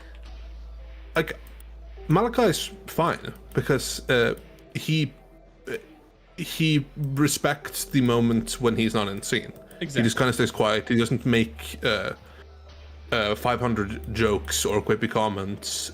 He's very respectful. Yeah. And I like that about him because like I do wish he'd sometimes assert himself, and I'd like that's fine. It's his play style. He likes to have his he likes to wait for his turn and have his moment, and that's all good. I like that. I think that's one of the things that makes him very unproblematic to deal with. Yeah. And makes it very easy to write things for him because you can always, he will always either when he's interested and there's a moment of quiet, he'll engage, and it's always a perfect moment for him to engage. He never takes inopportune moments to insert himself into scenes or moments. He's very good at it. Yeah. When his character has something they can add. But like Jost and James are very much they're guilty of being unable to stay in the moment in a lot of cases, and that's like, again, it's not like something you can judge people for because it's just a person thing. It's not something that's wrong with you. It just it's an observation. Yep. I can see it more so with James than Jost, but Jost does have that a lot, depending. Yeah, like Jost is very good at being creative within the setting, and he very much is the guy that if you want someone to press the big red button, he's always going to press the big red button, and that's kind of fun a lot of times if you want those moments. But there's always you just that have moment. to have a sign next to the big red button that says "Do it or no balls," and he'll do it. Yes, and I think that's fun because he's always like he's an instigator. James is similar, but James will sometimes erroneously press buttons that are relevant. Yeah. And that can very much disrupt or stop things. I want to again preface this: none of these things are inherently wrong or flaws about a person. These are just observations and like things as a DM that you take note of, and that for me have been like these are character traits that are like charming enough of themselves and are just okay, but they get as tropes, they get old over time. What about my tropes? What tropes of mine bug you?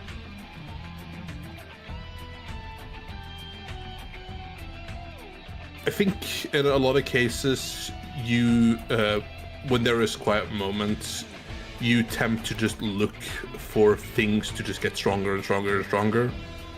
Like yeah, for Yuta, definitely. In other campaigns, that didn't really happen. Like for example, with my orcish character, that didn't happen. But Yuta was the type of character where I felt that Yuta's was kind the of only one. Yuta's the only one where like this was the kind of thing that bugged me. Honestly, overall, I think I don't really have any notes. I think both you and Laura are very good role players and staying sort of in the moment. That's good. Definitely think that the two of you are. I think Laura's better at getting in more in depth in a character, but is worse with mechanics. Meanwhile, you're the inverse. I'm worse Well, at you're getting into mechanically- character. My problem It with takes you getting a into, while to get into characters. It does. It takes me like a number of sessions before I really understand the character that I'm playing, especially Yeah. when I'm entering a new world. If it's a world that I'm like, for example, if you went back to the Convergence, I could make a character that is easily immersive into, because I know that world. If that makes sense. Yes. But for like a new world, new setting, new whatever, that's the harder part, right? Because it's hard to really make a character that feels like they've lived in the world when you don't know that world. Yes, I agree with that. And I think it's fine to take a couple sessions to get into your character, and that's not a flaw. It's just a thing. Yeah, in my opinion, I mean, I'm the same. It takes me a while to fully push up my characters. for sure. I think a good way to do a campaign setting would be to do a series of one shots, like a mini campaign of like 5 sessions with a throwaway group of characters. So the players get to know the world, and then you have your actual characters that you make. I mean, a new thing I've started doing is doing like 2-hour session zeros with people individually to let them get into their characters and more of their backstories and who they were, where they've been, what got them to where they are. You need a DM again, then, man. That way you can actually do that. When you have an Yes, idea, of that's course. what I do in modern settings. I did it with all my hunter group. I had all of session zeros for them to like how they became hunters, Oh yeah. and like their moment of engaging with the supernatural. And I think session zeros, like role playing session zeros, has been very important. I agree with For like that. my real life group, it doesn't really matter because they're all like they're autistic like numbers and powers gamers, and that's fine. But like for me, They're all power gamers, okay. it's just I get bored of it so quickly. Of course. It's kind of the main things that's made me lose interest in like long-term DMing in my real life group. Is why I keep rotating out so quickly and often. That So I'd makes rather sense. just play, because at least then in that sense I can stay true to my own character. Because I try to get super into character. I don't know if you fucking noticed with the D&D group, the D&D campaign that Xeem ran. I was the only one with like a really in-depth character, and the other characters that were in-depth because I dragged them kicking and screaming into having a story. And then you had my guy come in just being a flamboyant asshole. Yeah. Jost's character was literally just a fucking sentient blob of blood until I helped him forge a narrative of being a split part of my own character's soul that independently became their own person. And then that discovery of becoming your own person and redefining yourself. And that's fun. Yes.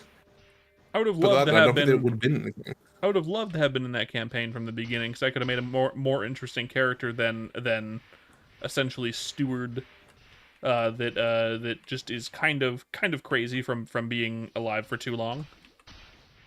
I agree, and I think if you'd been there with me to sort of like back me up on the role playing thing, I think they would have gotten to their characters being actual characters a lot fucking sooner. Yep. Because you and I, when we're role playing at the same time in a campaign, we kind of back each other up really well. Yeah, it's why I like to tie my characters to yours. It's very easy for me to like bounce off you with roleplay. Like in Laura's game, Tanaf. Abu and the Aaron. Yeah, fucking all of your characters in Aaron, like Anais and Aaron and Abu and Jack. Aaron were a very good combo. Yeah, Even Jack Like, and Aaron like- liked each other, which was weird.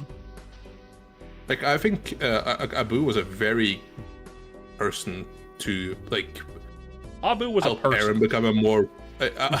No, Abu was a good person to make Aaron more mellowed out and more wise. Yep. Because Aaron was kind of a dumbass. He was And always. that's part of his character. Yeah, I mean, like he is still a dumbass, but he's a more he's more worldly and more intuitive because of Abu. Yep.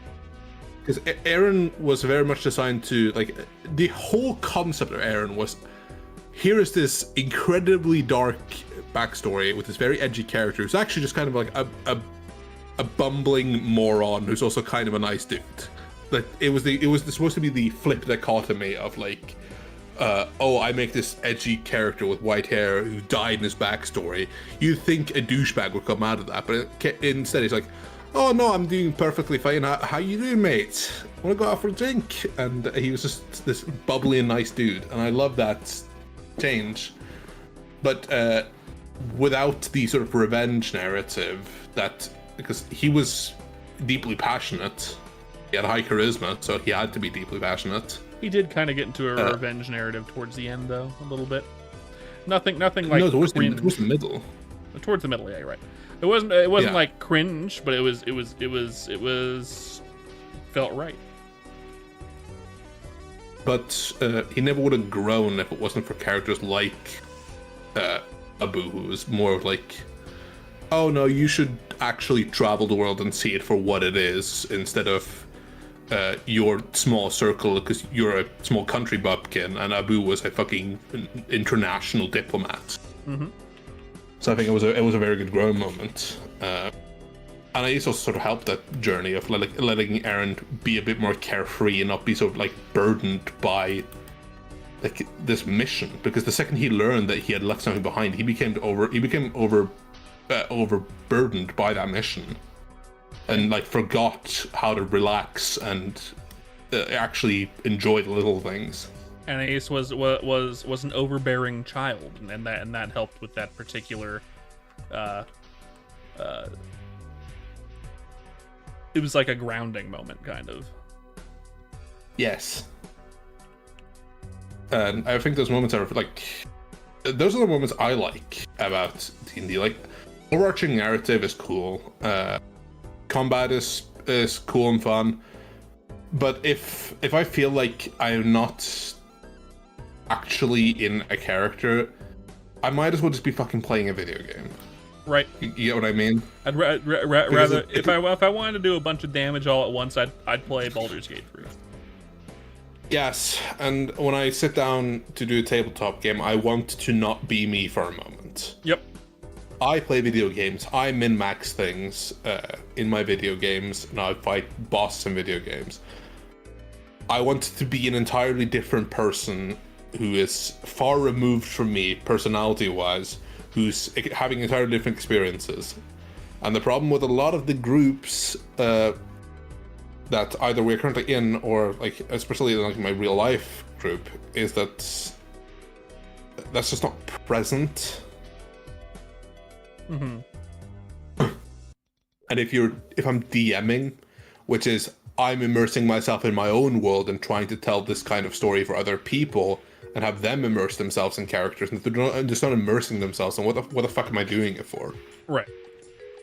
Why bother? Why should I immerse myself? Why should I put in the effort? Might as well have a drink and just fucking relax, you know what I mean? Because DMing is a lot of effort. It is. It's a fuck ton of effort. It absolutely is. Even if you don't have a million notes, it requires effectively putting yourself in a improvisational mindset that requires quite a lot of effort. This is why when I'm DMing for the group here for streaming, which we're gonna do at some point soon-ish, we're gonna. My wife is the co-DM. She won't be here most of the sessions, but she's gonna help me set everything up and know the world and kind of get into character and everything. So there's that. Yeah, and I think like for like a streaming game, if like a bi-weekly thing, it's either gonna be bi-weekly. It's either gonna be bi-weekly or every third week, depending on when everyone can make it. I want it to be clear that like I'm perfectly fine if people like. I'm not looking for fucking like everyone to be like a theater kid, because that's unrealistic expectations on other people. But like if I'm DMing, it is grating if I don't get like even medium effort in people. I can't playing tell their you. characters. I can't tell you how. We know how Aeon's gonna be, because she's very good. She's very good. So you know you can bounce off her. I don't know how Bunny will be. I think Bunny will be good.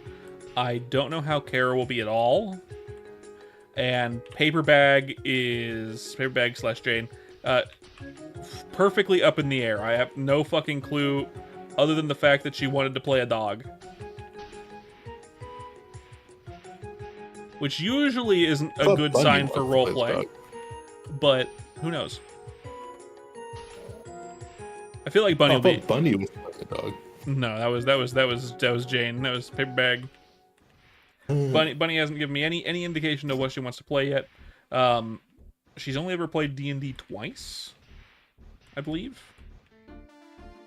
It's perfect. It's fine. So I have no idea where she'll land in terms of D&D type gameplay. I think that she'll be a pretty good role player just based on the RPGs we've played together, because whenever I play like Deltarune or Undertale, I have her on here and she voices characters. I think she'll be perfectly fine in D&D. If she puts the amount of effort that she puts into doing that, despite the dick and ball jokes, I think that she'll be very much in character. Just immerse yourself in the whimsy of being someone that is not you. Yeah. Like that's perfect. And like that, I know that sounds like it's not a lot. It is, but for a lot some of people don't even. A lot of people don't do even that. And again, if that's sort of game you want to run or want to play in, that's fine. Perfectly fine. I'm not pissing on someone else's fun. Right. Also, welcome back, Andy. It isn't my type of fun.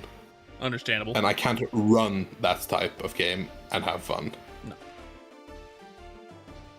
I need to do the wacky little characters, like either my serious villains with a lot of motivations or reasons to do what they do, or they're just unabashedly evil, or I need to do the funny little shopkeeper who has 150 years and maybe is schizophrenic.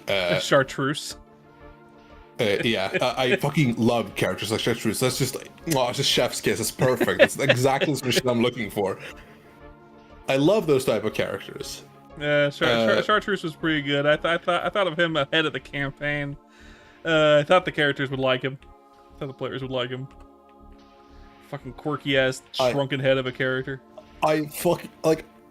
That's my chef's kiss favorite sort of like just NPCs and characters. So the sort of thing that's like, oh, this setting is perfectly like normal within fantasy, and then you see this fucking guy, and it's like, I love it.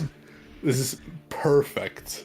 I mean, you take the logical extreme of being in D&D Wild West Louisiana, and where voodoo is, you're gonna find a shrunken head for an NPC, of course. Exactly. You got to take it to the logical extreme, and that's what's gonna happen in D&D. In the same vein, you have the God of Artifice, who fought in a war of ancient past and betrayed the side he was on because he realized he was doing things wrong, only to be redeemed by a group of fucking morons who were trying to make their best of a world they didn't understand and needed a guide desperately. Yep. Also, a very a NPC I really liked fleshing out, because I genuinely, in the first moments you encountered him, thought that you would see him all at once and then never talk to him again. Instead, he became our best friend. Yes, and to his one of the chagrin, I main think. reasons. He vibes, but it's like also became the catalyst for some of the most powerful magical objects in your possession. Fucking baseball bat. If you ever go back into that campaign, if Yuta's alive, he's not someone the players want to fight. Ever. No. One of the main reasons I realized the convergence was fucking ridiculous in terms of power scale, because you have everything from Farmer Joe with 4 hit points to Yuta who one-shots a fucking Tarask. He did one-shot a Tarask once, didn't he? Yes, he did. I don't think it was one shot. I think it took him 2 attacks. It was one round. It was 1 round, yeah. It took two swings of a bat to kill that Tarask, yeah. Yeah, which is insane, by the way. Yeah, bitch stuff right there. Bitch stuff. It took too many hits for me to kill that Tarask. He should have done it in 1. Also, same campaign setting that had its moon made into somebody's face and then exploded. Mm-hmm. Yeah. D&D is peak for sure, Ant. Yeah. We, Do it for 10 years and you'll see people do some shit. Yeah. Like use their magic items to break the laws of physics and cause wild magic to occur that causes the moon to be shaped like their own face. Which is unfortunate. Yes. Or bathe themselves in melted butter to seal a pact with an archfey. My favorite. That was a very interesting character choice he made. Yes. So multi-class out of swashbuckler rogue to become an archfey warlock, which isn't actually that stupid of a multi-class. No. It's not the strongest warlock ever, but I mean, it's not bad. And I think it does kind of fit rogue. Yeah, I think warlock isn't a bad multi-class for. It's not like peak optimalness, but there are some eldritchifications that could synergize. I think. You want to see a D&D game where an NPC is in the party's group, and at the end they reveal they're the final boss the whole time. It's a fun. I've done that. It's a fun trope to have that kind of thing happen. Problem being, I don't usually like introducing NPCs that stick around the party the whole time. I don't want the insert my player character into the group here, and I'm the DM. I agree. The problem is, for the game I currently run on my Saturdays, they fucking love bringing NPCs with them, and I'm like, guys, you know I'm gonna have to take turns with them, and they're like, yes, that's fine. We love them and want them with us. And I was like, okay. Let me alleviate this by having you roll for them instead of me doing it, just so that there's not so much dead turn. It became such a massive fucking problem that during one of the games, they brought 3 NPCs that were part of a thieves guild that they had helped. Yeah. And they'd become kind of friends with them. And they brought them in to fight a beholder, and 2 of them got disintegrated by the beholder in front of them, with 1 main guild member surviving and having PTSD from the event. Of course. And they felt so bad about it. You gotta flick them in the nose somehow, right? Yeah, and they felt so guilty because, to be fair, also one of them died. Oh well. Yeah. Was it the one you expected to die? Yes and no, because literally before the fight, the player had a conversation with me. It's because we ended right before before we started the fight, because they kind of knew what they were getting into. They had an idea it was a beholder because they were level 7. That's not and great. I was like, you have an inkling this is a beholder, and they were like, fuck it, we bring NPCs with us, fuck it, we ball, we out action economy it, we win these. And I was like, you just so we're clear, you know, all of you are seasoned D&D players, you know what a beholder is. And they're like, yep, we know exactly what we're getting into, we know the dangers. They said this before and after. I had a conversation with one of the players. It's like, wouldn't it be really funny if my character got died due to disintegration beams? I'm like, no, that wouldn't really be that funny. That would probably just be really sad. But we have different opinions on what's funny. He's the one that gets hit with the disintegration beam and gets reduced to 0. Because of fucking course he is. That's good. That's good. So he gets hit by it. And these are players that are really emotionally invested in their characters. So he's having... So I'm like, I'm not just gonna he's not just gonna get Thanos snapped out of it. He's gonna have a final stand. The game had a final stand mechanic, where basically if you die in the middle of combat, you stay for the rest of the combat encounter, but at the end of it, you're gonna die. So you get to wiggle the rules around a bit. You don't have to worry about spell slots or your resources. You just kind of do whatever the fuck you want. And he spent the entire remainder of the fight basically bending the rules of counterspell to counterspell their different eye rays, just to keep people alive. And he saved 2 more characters from disintegration by doing this.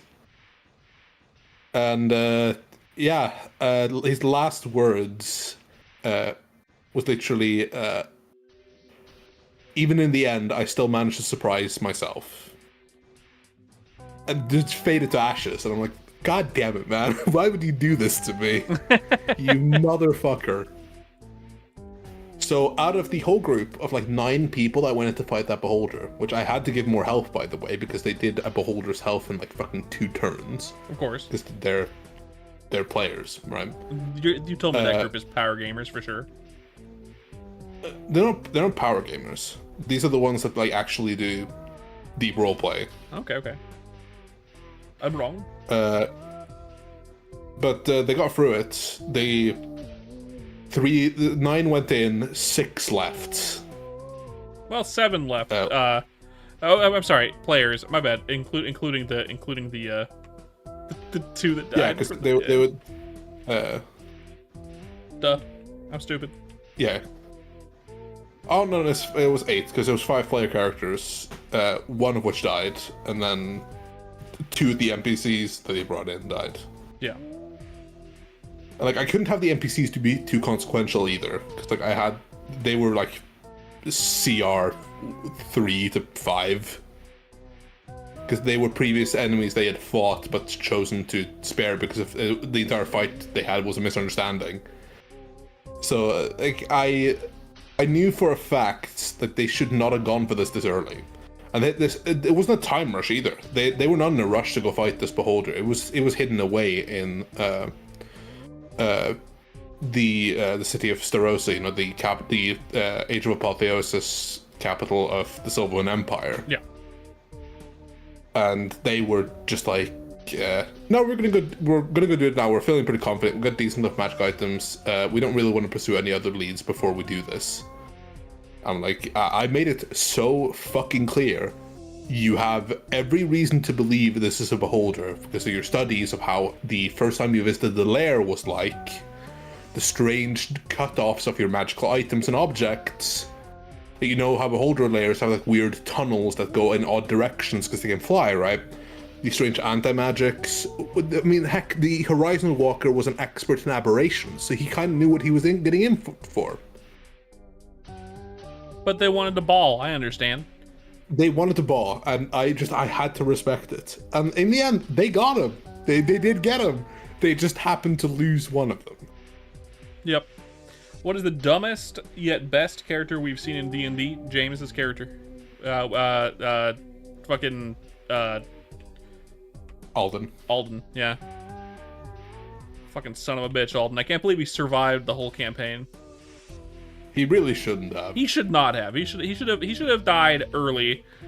But from a combination, he did die during the fight against the Dracolich, didn't he? He almost died. He went down, but he didn't lose all his HP, or he didn't fail all his death. I think he did, because I'm pretty sure I revivified him afterwards. It might have been Revivify that brought him back, but he was alive by the end. He's the one who should have died multiple times over, for sure.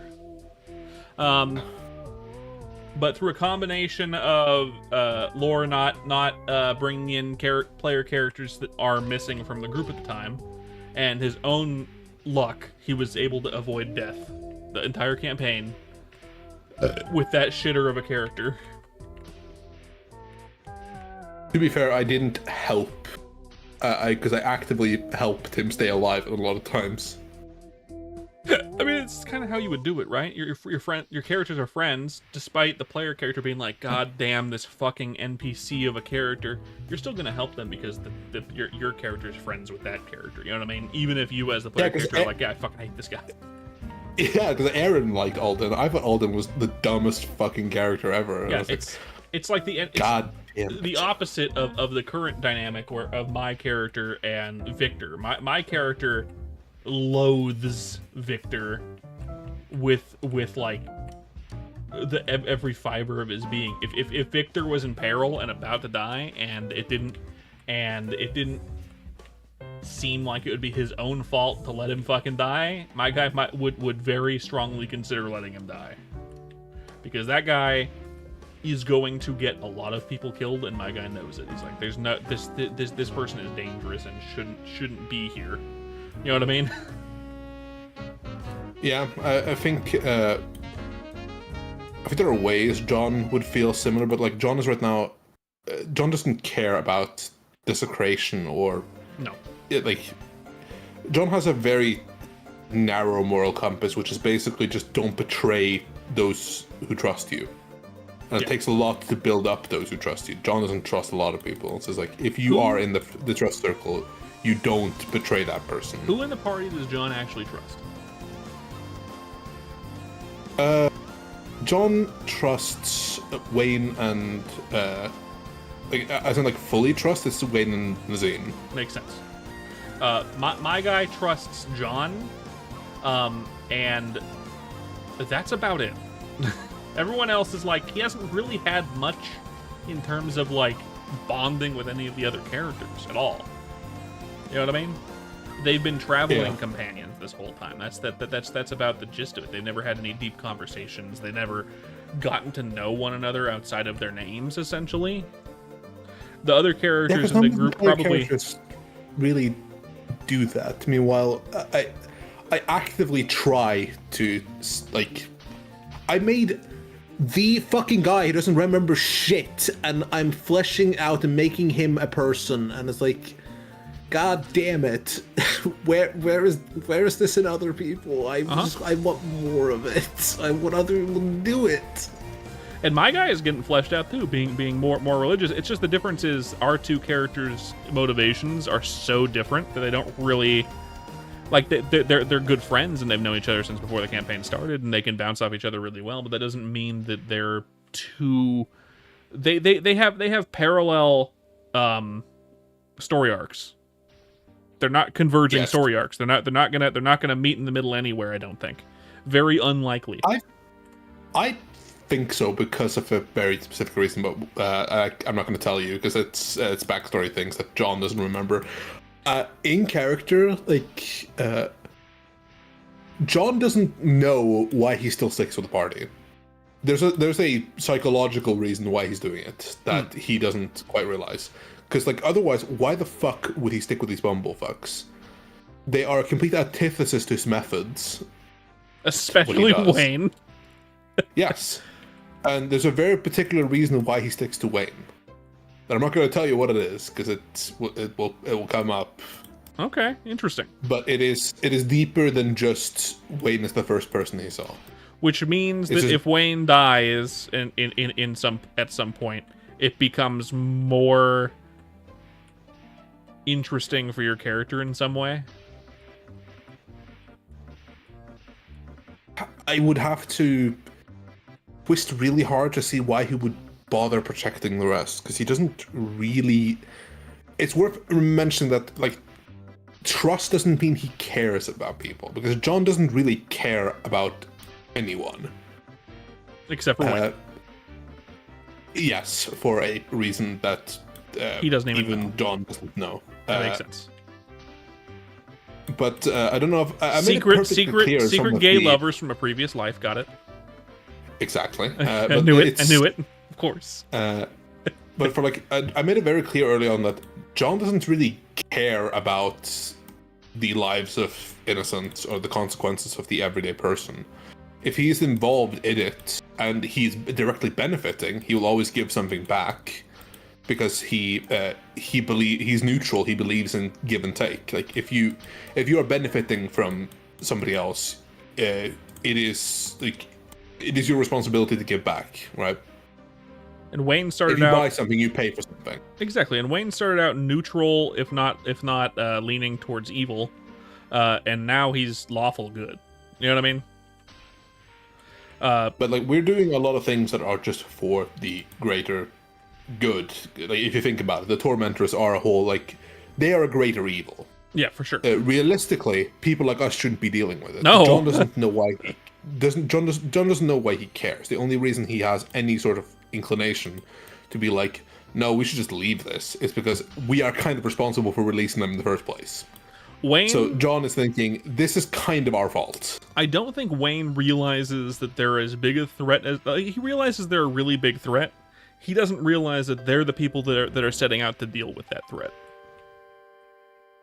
You know what I mean? John realized it because in John's concept, it's the neutrality of oh no, we unleashed this. We should at least be active participants in cleaning our own mess. And in 'Cause Wayne's this is mind, kind of our fault. in Wayne's mind, it was like, okay, these things were in areas that were Bumfuck nowhere, yeah. in the middle of nowhere, in off-beaten paths, unprotected, unknown to them. They're so No ancient, no warning, so ancient that no one knows about them. If they were so important and so detrimental to the world, people would They have. would have been involved. They would have known. They'd Yeah. there would have been something. So anything Like- that happened in that releasing of them could have been anyone. It didn't matter that it was them. And I agree with that out of character, but John is like, John is like, oh well, we open the floodgates, even if the floodgates were really fucking obvious and easily accessible to literally fucking anyone unguarded, to where any bumfuck adventurer or God forbid a hunter accidentally coming across these places could have just opened this shit up. Yep. And like that is like out of character. Not really our fault if you No. think about it. It was not made clear at all what was in there. Which it is- was like it was a sign outside. It's like great evil lie restrained here. Turn back. It was like okay, if we go in here and release this, this is entirely our fucking fault. Yeah, it was Like, it was this written is- in red letters on the goddamn door, but it wasn't.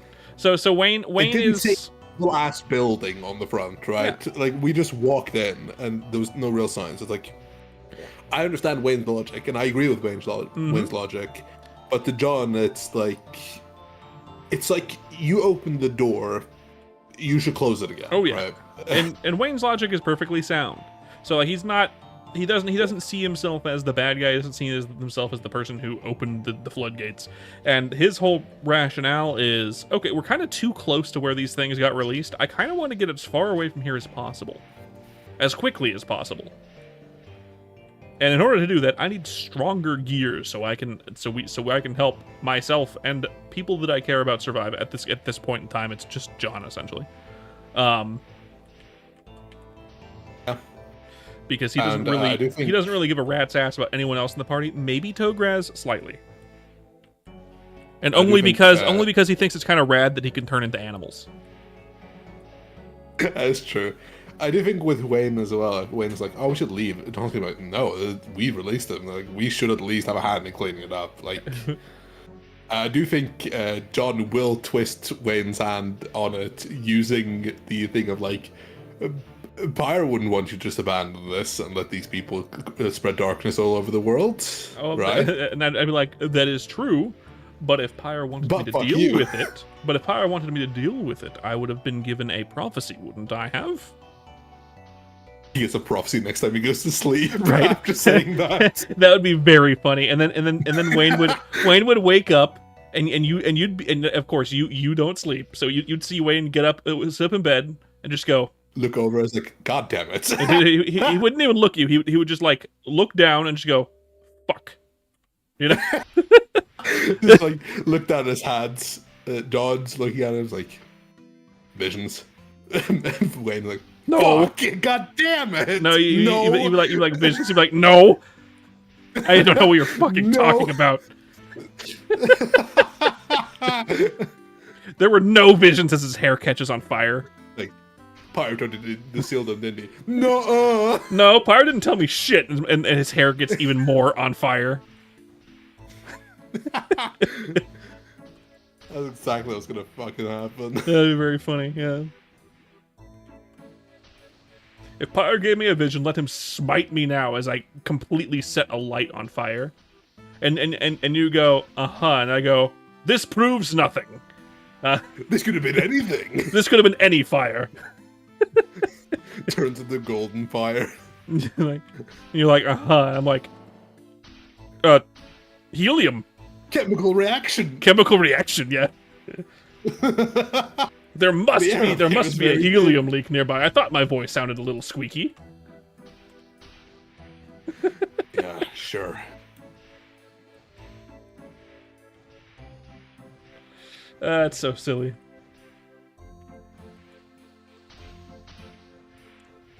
Although I do feel like Wayne will probably die before anything happens. Like specifically, we're still pretty low level, and these combats have been pretty fucky. I have been lucky to survive so far. Oh, same. I'm surprised. Like in a lot of cases, lore just didn't finish me off when I was unconscious. I feel like he doesn't like doing that. But he should, because that makes sense for bad guys to finish you off. I do it if the villains are smart. I'm fucking evil sometimes. Oh, no, I know. The only time Wayne has gone down in combat, I believe, was the one that you weren't there, and it was in an arena.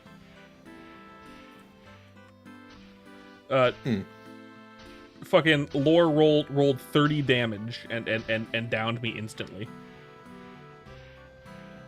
Do you remember Taurus Power killing Banff in Wild Shape? Yes. Yeah, and then trying to disintegrate his body? Yep. Yeah, that's the sort of like endgame supervillain shit I do with my players if my villains are smart. I remember. I know it. It's the type of shit that Zed would do too if he was actually acting for evil stuff. In fact, Zed should definitely be one of your next main villains if you ever go back to that particular universe, because he's kind of terrifying now. I agree. I still remember that fight when I was trying to cast a disintegrate, and you just went, "Oh fuck no!" and cast the fucking counter spell.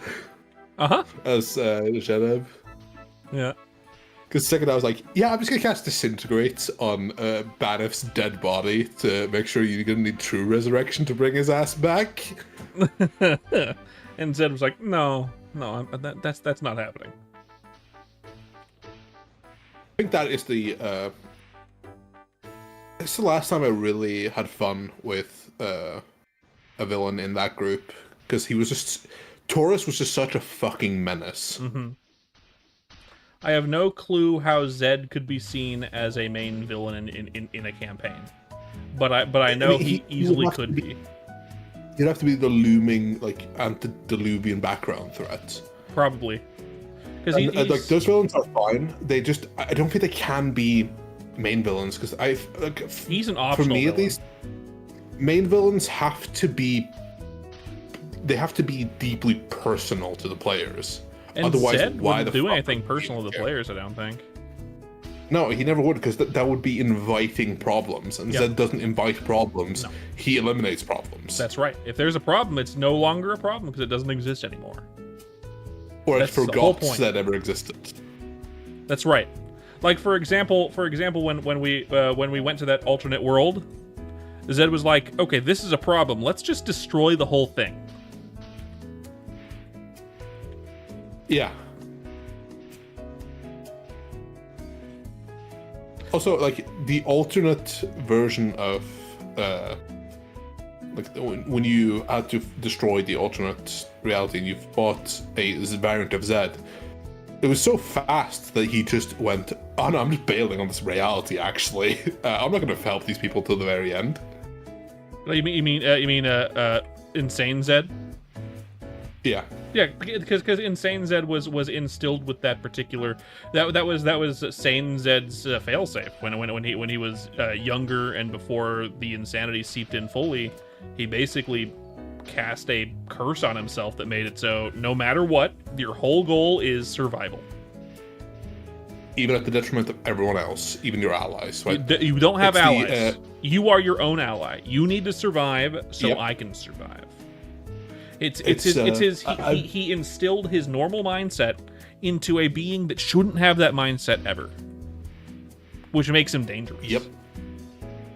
Which means actually, you know what? That actually makes Insane Zed a very good antagonist to a campaign, because he fucked off to another reality. Yeah, that's true. He's a 30th level antediluvian madness sage. He's probably, other than Sane Zed, one of the more dangerous things in the multiverse. You're shifting the cum factories over, Kraz? Excellent. Oh, the cum factory. Yeah. I did like the one time I ran like Zed as an enemy when you were not present, when I was doing like a one-shot thing for Carvel playing Constantine, when he was like they were attempting to assassinate him. Yeah. And all Zed did was try to get close enough to he tried to kill the Emperor.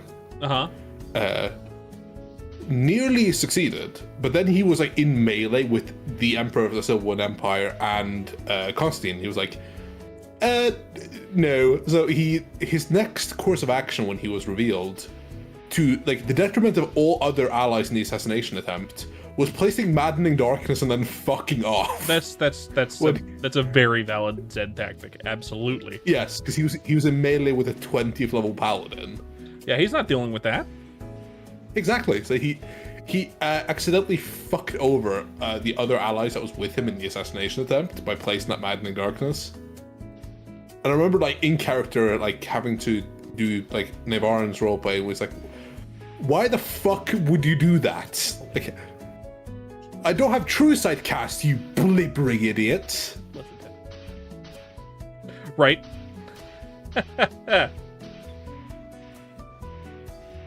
But yeah, that was a whole thing. I do think Insane. Like, I had some ideas. There was even like a plot line for Insane Zed in my in the game I ran with one of my groups. Yeah. But it was one of 3 paths for like a very early start of the story, and it was one of the paths they didn't take. Right. So I was very saddened because they went for one of the other paths, and it then branched out to their main storyline, right?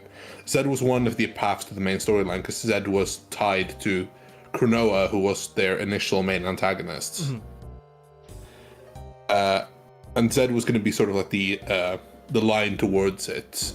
I don't think they were going to be able to kill him because he was Kinda very squirrely. much his own contingencies. Yes. Yeah. Literally, the first implement was of the rumors of a serial killer by the name of Zed who had broken into somebody's home and stolen their eyes. That makes sense. That with tracks. a spoon. With a spoon? Yes. That tracks. To be fair, if Zed was a main antagonist for a group, it wouldn't like Insane Zed. It would totally make sense because he would easily become someone that's Krez. That's a character I played. I played Zed. It was for a one shot. He was an insane warlock who collected eyes. It was his whole motivation. A robe of eyes. He had a robe of eyes that was only magical because he kept replacing all the eyes that would rot off of the robe of eyes. It was horrifying. It was disgusting. So if a campaign centered around Zed, it would make perfect sense as a villain because he's a megalomaniac. It's just getting to the point where you could actually fight the man. Like, you'd have to fight him multiple times because he's going to get away multiple times. Yes. So or perform possessions. It would be a very interesting fight because it wouldn't be like a single. You'd get to the point where you want to fight the main big bad and you can't yet because he's gonna get away. You need to have precautions. Now, thank you guys for coming to the stream. If you enjoyed it, don't forget to like and subscribe and follow here on Twitch. I stream every single day. Thank you for coming, Link. You? I love having long Dungeons and Dragons conversations, especially about Zed. You're welcome, you fucking dweeb. D&D sounds cool as fuck. It is. You can do what you want, and it's very good. I played a very evil character, and now he's terrifying. He's now a very high-level threat in any time Link ever wants to run that campaign world again. In fact, there's 2 of them now. There's an insane one and a sane one, and they're both dangerous. Anyway, thank you guys for coming. We're gonna go ahead and raid. Don't forget to I don't know. Goodbye. Be North.